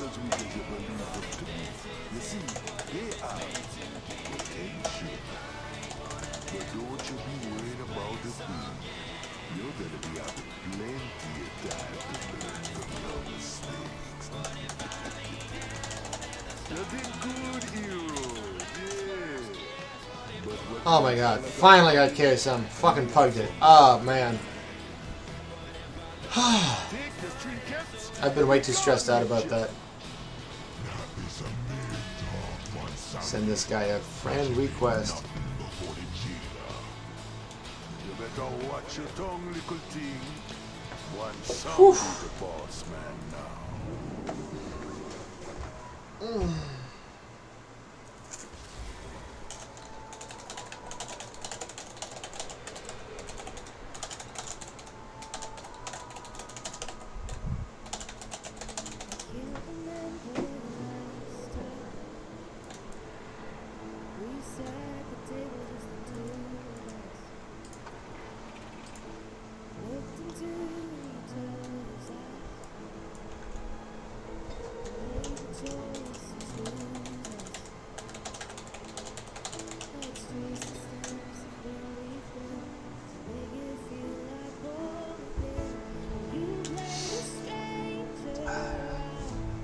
How do I get the mount?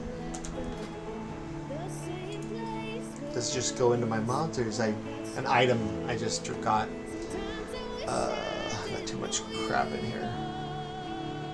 Or does it get mailed to me?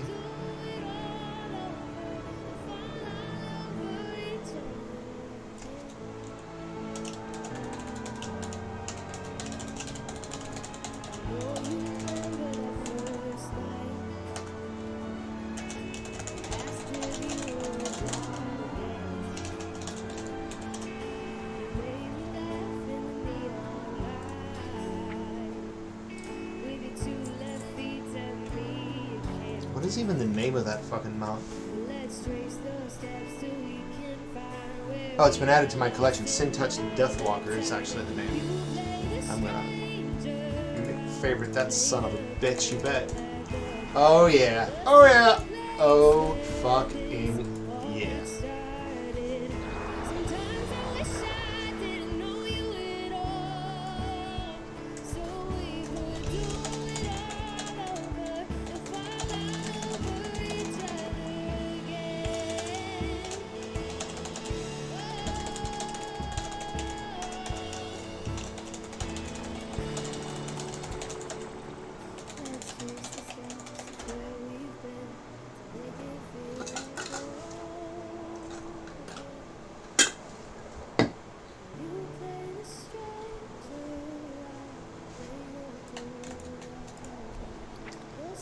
Look at that beautiful mount. Look at that sexiness. I might have to take a screenshot. It's a pretty good place to take a screenshot, no?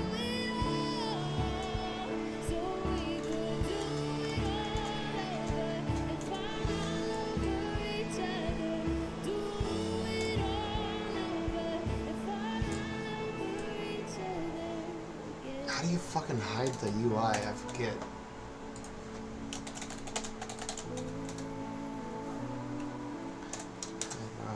Screenshot. Command Z. It's probably a bind I can set up. Yeah, let's just look. What would that be? Interface? Hide UI? Nope. Other? Nope. Camera. Nope. Miscellaneous. Toggle user interface. There we go. That's the bitch. Alt-C. Oh yeah, there we go.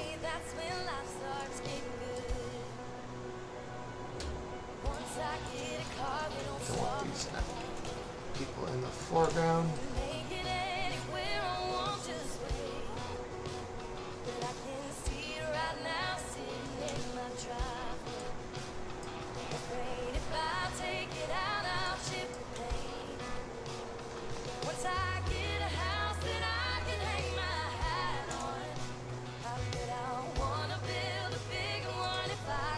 Cool.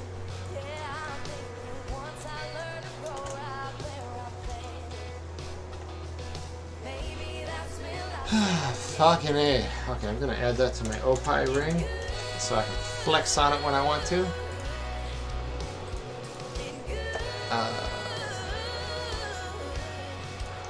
The band F, right? Yeah. Add that. Let's see. Mounts. Sin touched. Sin. This. Ah, there we go. Cool.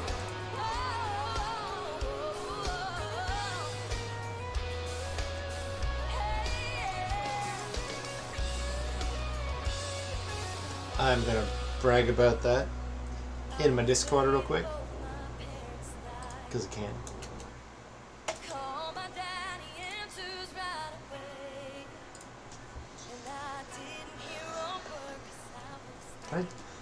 I change my stream title through OBS.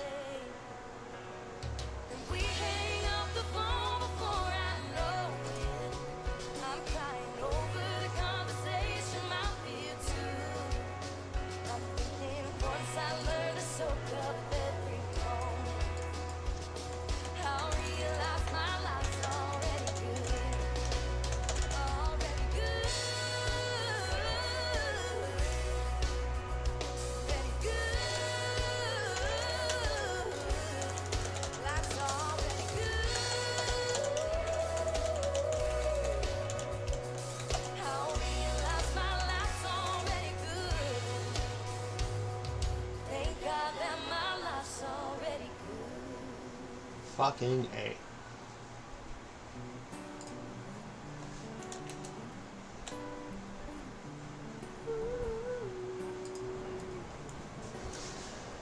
I think with the music going, probably can't hear the air conditioner so bad. Let me actually listen to my own stream here for a second.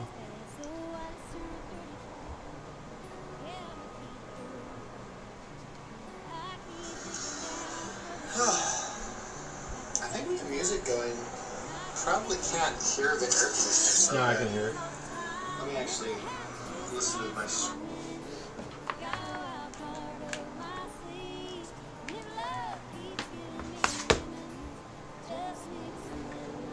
Definitely. Let me close my door again.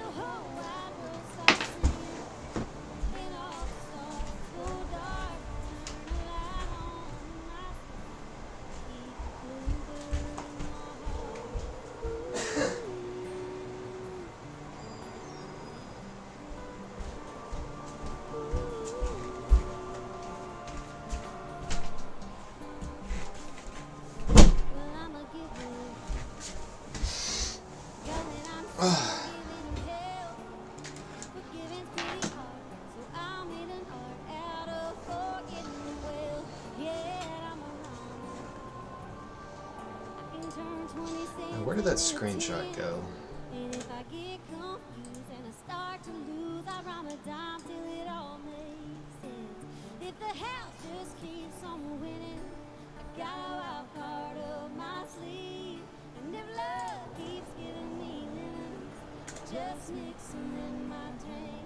Didn't say where it went.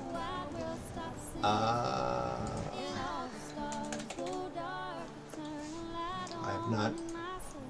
Again, this is a new computer. I need to find out where it goes to. Is that a Windows function or a World of Warcraft function?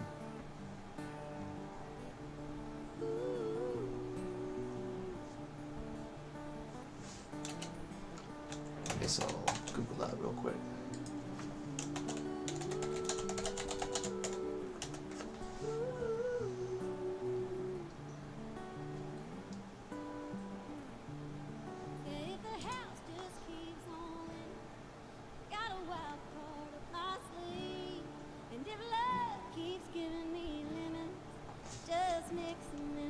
So it is going to be in the World of Warcraft program folder. So let me find that real quick. Let me see.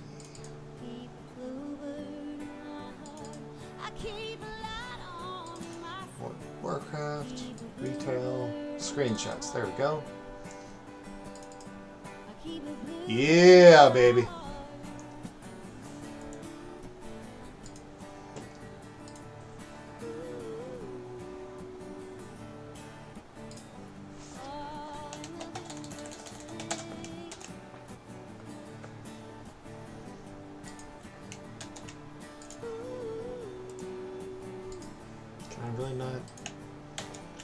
Paste or not?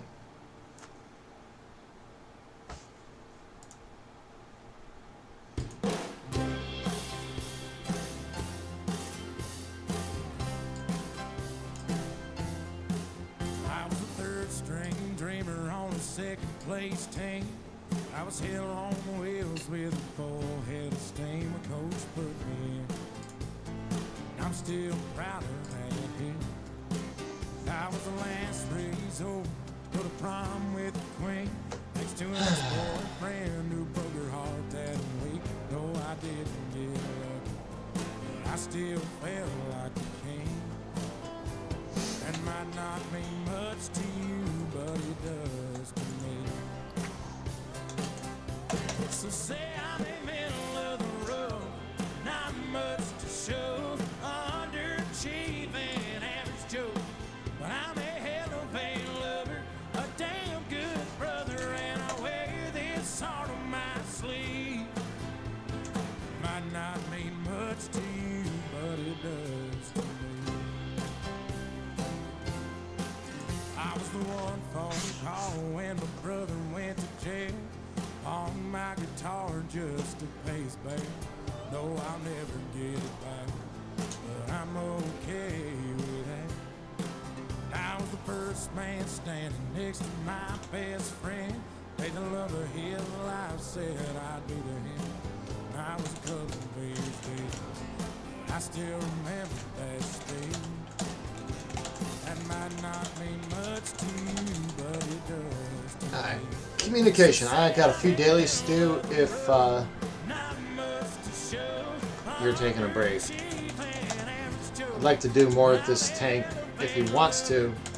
Help him out, because he's looking for KSM too. I keep forgetting my camera's over there. So he says he's looking for KSM too, and he just helped me get it, so I'm happy to do a little bit to help him. But he was talking, and then he hasn't talked for a few minutes, so he might be just taking a break. So I'm going to do a few other things while I wait here. With my sexy case, Sim Touch Stuff Walker. Look at that. Woo! The reason this mount matters is because it tells everybody you're not a scrub. If you can do every single dungeon timed, you either paid a lot of money for it, which some people do, or you're pretty good. Like it's difficult.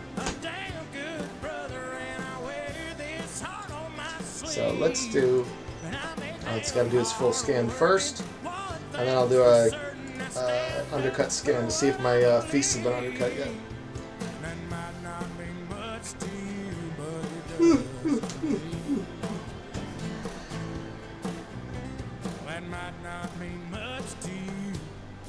Yes, they were. So let's cancel it. How much of this stuff do I care about? I'll cancel that. Leave the BOE up. I want to get that money. Don't care. I'll just leave the rest of it up. Hope it sells anyway.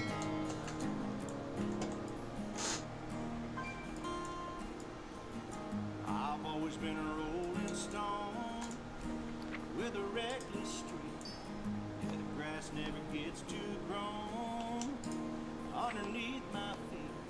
City lights. I need to clean up my bags some. No such thing as gone too far. I'm running wide open. I was born with my feet in motion. Since I met you, I swear I could. You know what I'm gonna do? If this guy isn't running more, then I'm gonna end stream and try to figure out how to get Twitch running. I've never streamed on Twitch before.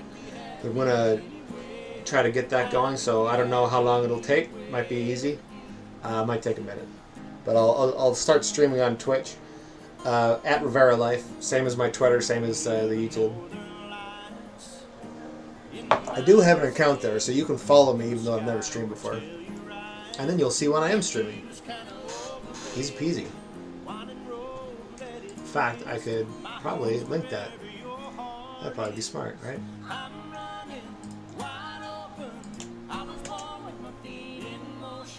Since I met you, I swear I could be happy anyway.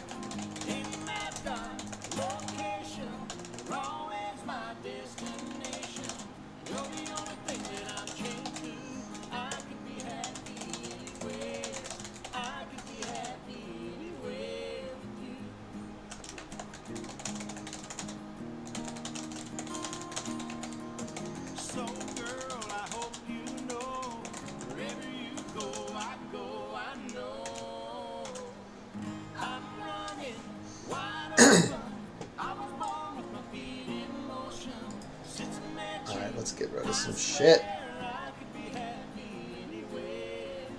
Any matter, location. It's a pretty good profit margin. Really. You're the only thing that I'm chained to. I could be happy. 267 a feast. Makes one feast. Let's actually well, let's sell this stuff real quick, and then I want to check and see how much the materials are selling for, because I believe that's a pretty good profit. I don't need that. Sell it. Nobody wants to buy that shit.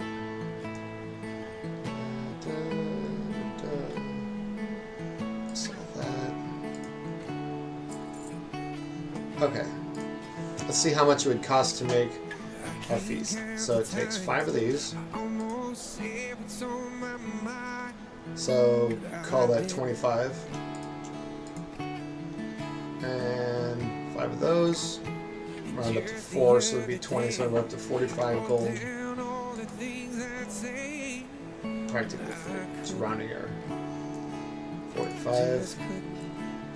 8 times, so that's like 40, a little more, so call that 87. Round up a couple. 27. That's a huge profit margin. Alright, I'm gonna make another like 100 of these. How many are we gonna make? Let's make 100. I have enough money. I just need to make sure I sell them. It's a little bit of risk. Okay. Seeker's Pride hasn't replied. Let's do. So that'd be 500 of these. Except I already have 10, so that's 490. And 500 of these, less 3. So 497. And 491.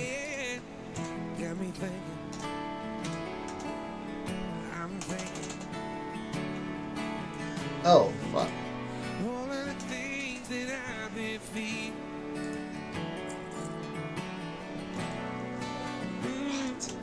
How are those so cheap if they're the only ones there? Somebody was dumb. Should have listed that shit a lot higher. Pay fucking 5 gold each. So okay, I can't make that many of these. Fuck. Well, I can still buy up materials because these are cheap. I'm sure somebody will list more soon. So I'm still gonna buy enough for to make 100 with everything else, since the mats are fairly on the cheap side. So I need 491 of these.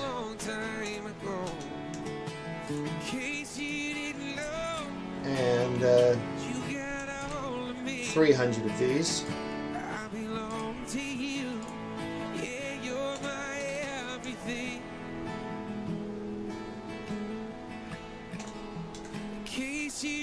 Wait a second.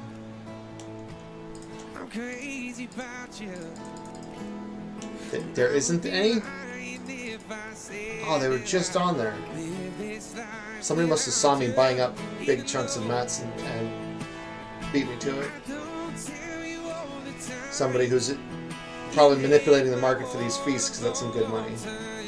There's somebody who's trying to own the market on feasts, guaranteed.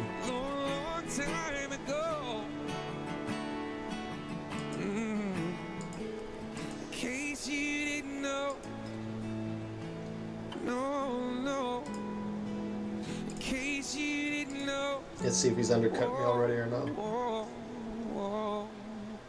Ah.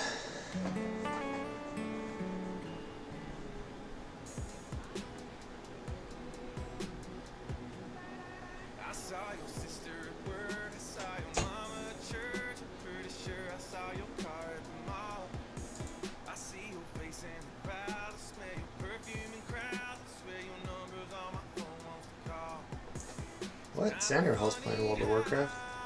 You guys ever tried one of these bars made over at Red Twix? Why? Our special cookie is cascaded with caramel and cloaked in chocolate. I hate those commercials. I think it's dumb as shit. I guess that's the point. So stupid. I guess it sticks in your brain or something.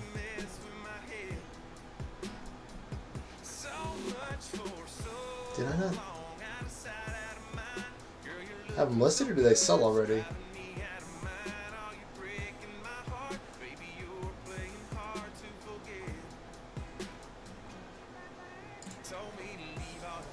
Or did I cancel it and not pick it up? It's also possible.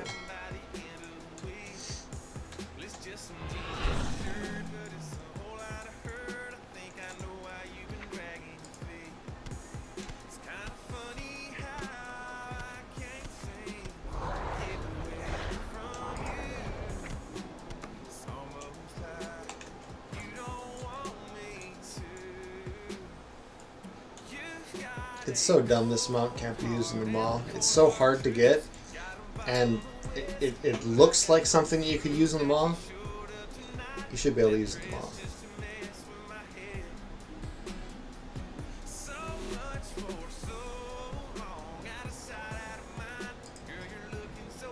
So yeah, my surprisingly palatable feasts. Wait, they are still here. Why are they not showing up? Am I blind? I am blind, apparently. They were not there a second ago, were they?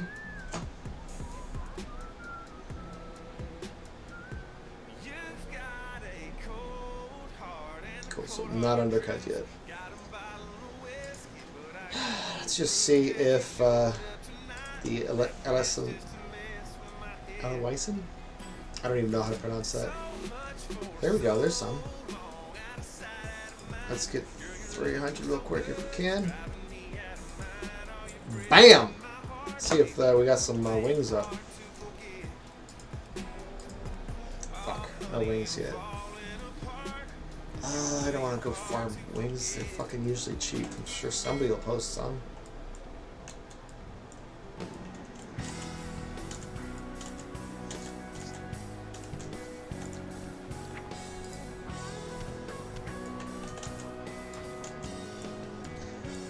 Let's sell a little bit of shit here. What is some stuff I don't need in my bags? Well, we can obviously vendor grays real quick. Oh, I clicked the auction house. Moron.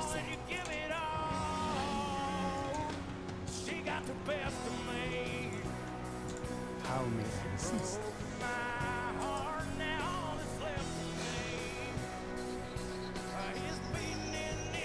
Oh. I don't remember when I got that, but I apparently got a companion. Hissing Death Roach.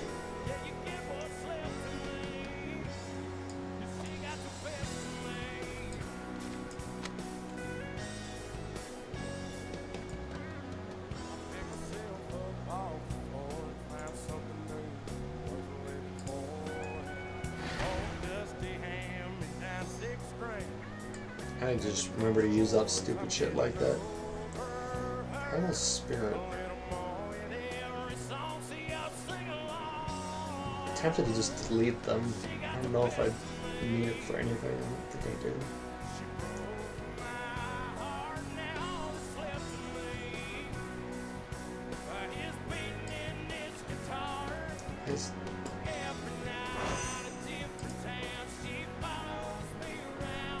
Oh, that's weird.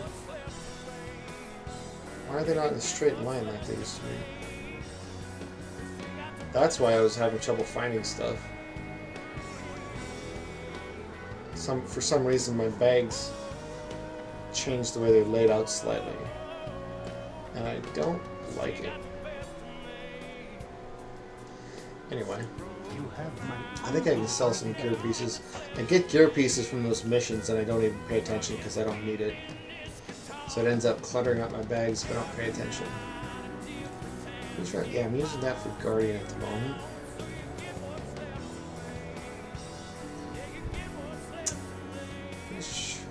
I hate deleting trinkets because it might turn out I can you know, upgrade one and it turns out to be really good for a specific stat or something like that.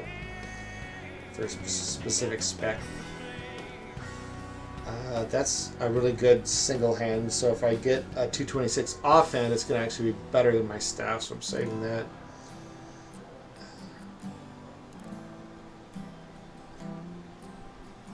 Don't have to leave this town to see the world. It's something that I gotta do. I don't want to look back. Yeah, but I don't need to save an offhand because I already have a 226 weapon. So yeah, fuck that. Crap. Is that? I feel like I have a better weapon.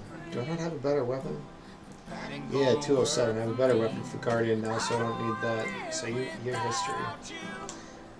Definitely don't need pants. Definitely don't need cloak. for the vest. I feel like that can be useful because you can ensorcel beasts, apparently. Maybe I'll use that eventually. I've never needed it so far, but I'm just gonna kind of do that shit because it never sells. I can't vendor it. Fuck. I blame it all on being young. Got no regrets, cause they got me here.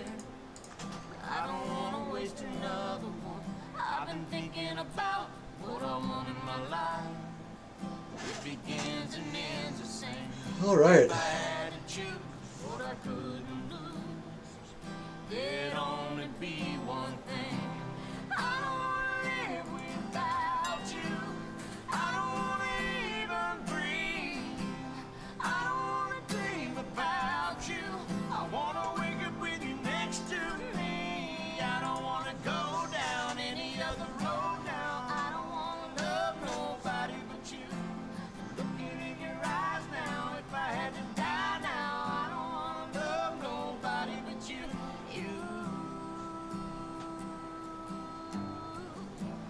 I don't wanna love nobody but you. I don't wanna love nobody but you.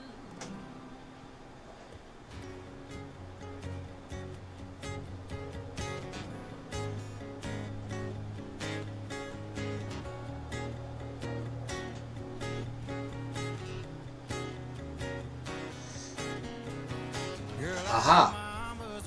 Didn't take too long to undercut. Let's get these up just as a test to see if he's going to undercut it.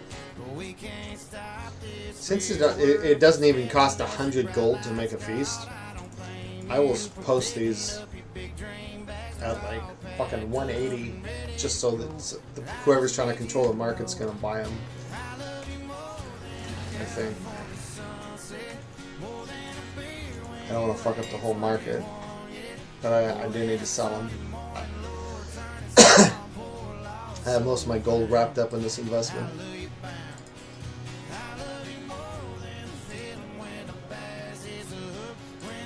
Yeah, let's go. Let's go cheap. Let's get dirty with it.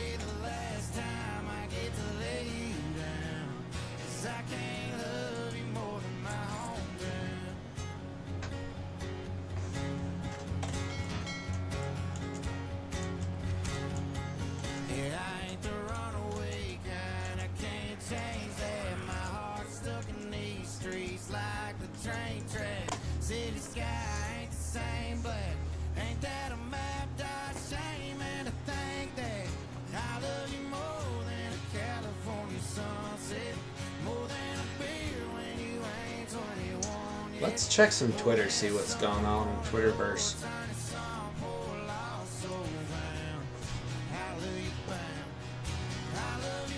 What happened in Hague? Oh, yes. Biden talking about how would it be if the United States are viewed by the rest of the world as interfering with the elections of other countries and everybody knew it? What would it be like if we engage in activities that he engaged in? It diminishes the standing of a country. Holy fuck, the irony meter broke. Like, if you've never done this before, this page on Wikipedia should be very informative. This is what I challenge people. Click on the link and scroll with the mouse wheel, no cheating, to the bottom.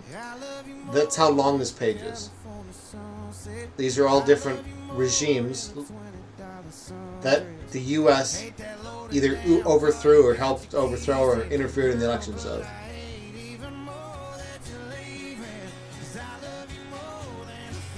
Still going. Still going. Still going.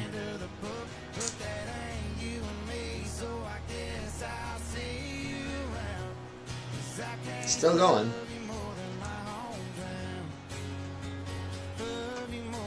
And then all the citations. Like, this is public record. It's incredible that a president would say something so absurd. But I guess a lot of presidents are going to feel like it's their job to do propaganda on behalf of the country. All right, why is indict Matt Gaetz trending? Other than you know, the usual, he's a fucking child molester and should have been indicted a long ass fucking time ago. It is Father's Day, so you know, call your dad if you had a decent relationship with him, I guess, or if you can.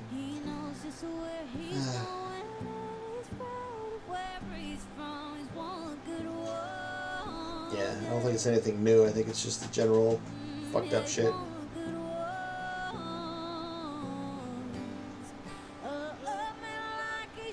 Yeah, total creep.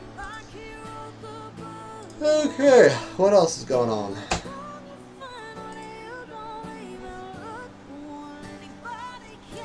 Oh, that's Vosh's Father's Day tweet. Yeah, I just have fur babies too.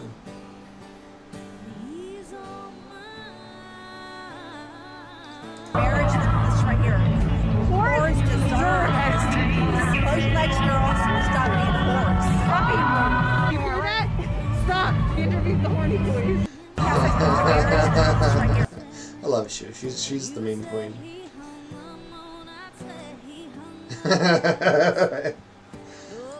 Hassan Abi. My mom saw that I slept until 11 was word I had died.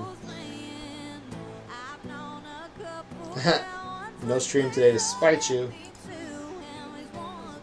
Oh fuck. Statement by Donald fucking Trump.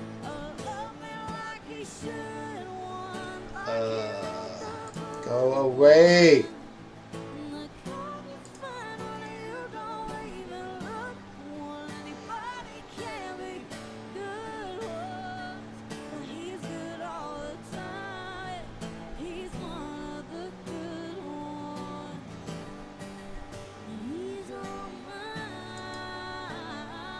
That is very fucked up. Actually, the way you use language is very important, especially for journalists. That should not be an accident. Like, they should know better.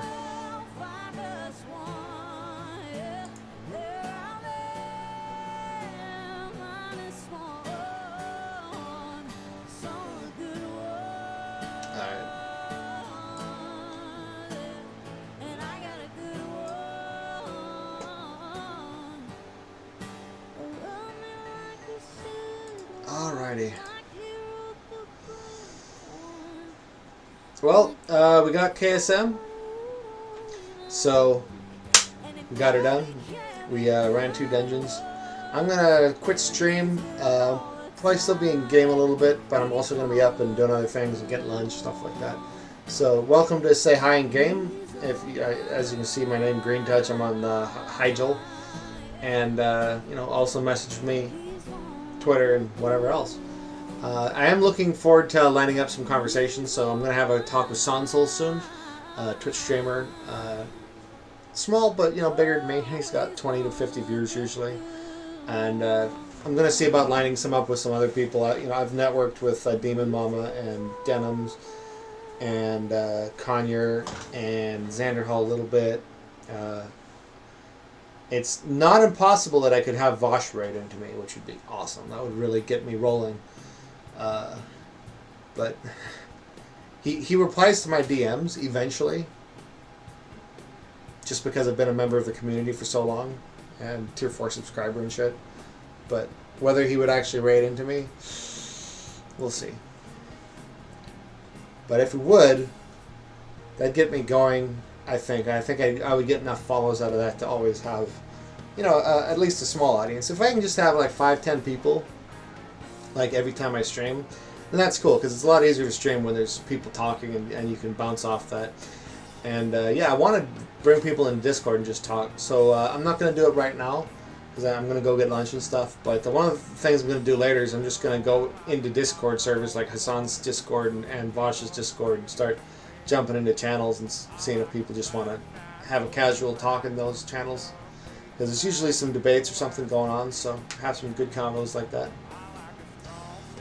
There's also a lot of stuff I want to talk about at some point. You know, I was just kind of getting my gaming set up and tested out, but there's a lot of political and philosophical stuff I've been planning on. My last video, actually, on this on my channel here, if you noticed, was implying that I had more stuff coming, and then I didn't. So this one, I posted that, and then I implied I was going to come out with like basically a video essay about race realism, and so I need to do that. And one of my streams is just going to be like a research stream preparing for that, and then shooting the segment, and then I'll probably edit the segment. I want to like add sources and like do cuts and stuff so that it's a little bit more entertaining. But I'm still going to do the research and the segment all recorded live, just because you know it's content. So that'll be fun. I have a couple people I've talked to that are really good creators themselves that I offered to pay to help me edit mine, because if I can help people that are really good content creators but they're like just below the margin where they can like make a full-time living, if I can like get them a couple $100 a month and help, you know, get them making money and being full-time with it, I'd love to do that. So I'm really looking for a win-win relationship with somebody like that can edit my content and help me promote my channel, while I can pay them enough to make it well worth their while, so that they can hopefully stop like working a regular job. So obviously I can't pay somebody a full-time wage. I'm not rich, but I can spare a couple $100 a month. And if that's enough, you know, if somebody can do somebody who's a lot faster than I am can do a lot of work with, say, 4 hours worth of work, so that's $50 an hour, and you could probably edit, you know, 4 or 5 videos in that time if you're fast, and you know, put clips in it. Like I've seen Theory Play, because Theory Play was staying with me for a while, and I've seen them edit, and they're fast. So they don't want to edit for me because they've got a full-time job. So unfortunately, I am looking for somebody else, and if I actually firm up a relationship like that, then I'll let you all know. Yeah, I also talk to White Nervosa a lot when I need to, anyway. And she has made the White Leaf site for me. So this is my site, Re-Vera.life. I went to go check it out today, and it is not apparently streaming. So this should just have the stream we're currently watching on it, and it doesn't. That's why I didn't mention it earlier. And of course, it doesn't matter until you start getting more viewers and followers. But it is nice to have your own site, because that way, if you know something happens to YouTube or Twitch, or you get banned off either one or both, you can still, everybody knows to come to your website, and you can always find a different video hosting platform and just stream to your website. So it kind of gives you a little more security with the brand you're trying to build when you have a website people go to. And of course, if you're collecting donations, you get a significantly smaller cut taken off of those donations, because you're just using PayPal. So it's like 2%, whereas YouTube and Twitch take like 30+%. So it's a huge difference. I'm not going to be connecting donations for my personal use, because I do have a good job and I don't need it. So just so you know, if anybody makes it this far in the stream, I still have donation buttons set up, subscribe buttons set up. All the donations that come in to me are going into a PayPal account that is specifically set up for the channel, and I'm not going to be spending any money in there whatsoever. All the money is just going to sit in there, and I will be fully transparent with how it's spent. I want to eventually set up a nonprofit, and that can be the income source for the nonprofit, so donations would actually be tax deductible. But the money to set up a tax deductible nonprofit is not itself tax deductible, so I can't say it's tax deductible. And also, what I'm going to be doing before then, I'm probably going to have some events where I'm like, hey, all the money donated today is going to White Nervosa, because again, she set the site up, did some work for me. So, the fact that might get Vosh to raid into me if I tell him that all the money will go to White Nervosa, and it'll help her out. So anyway, those are the plans. I might be back later today on Twitch, so make sure you're following my Twitch channel at Re-Vera Life, and I'll see y'all later.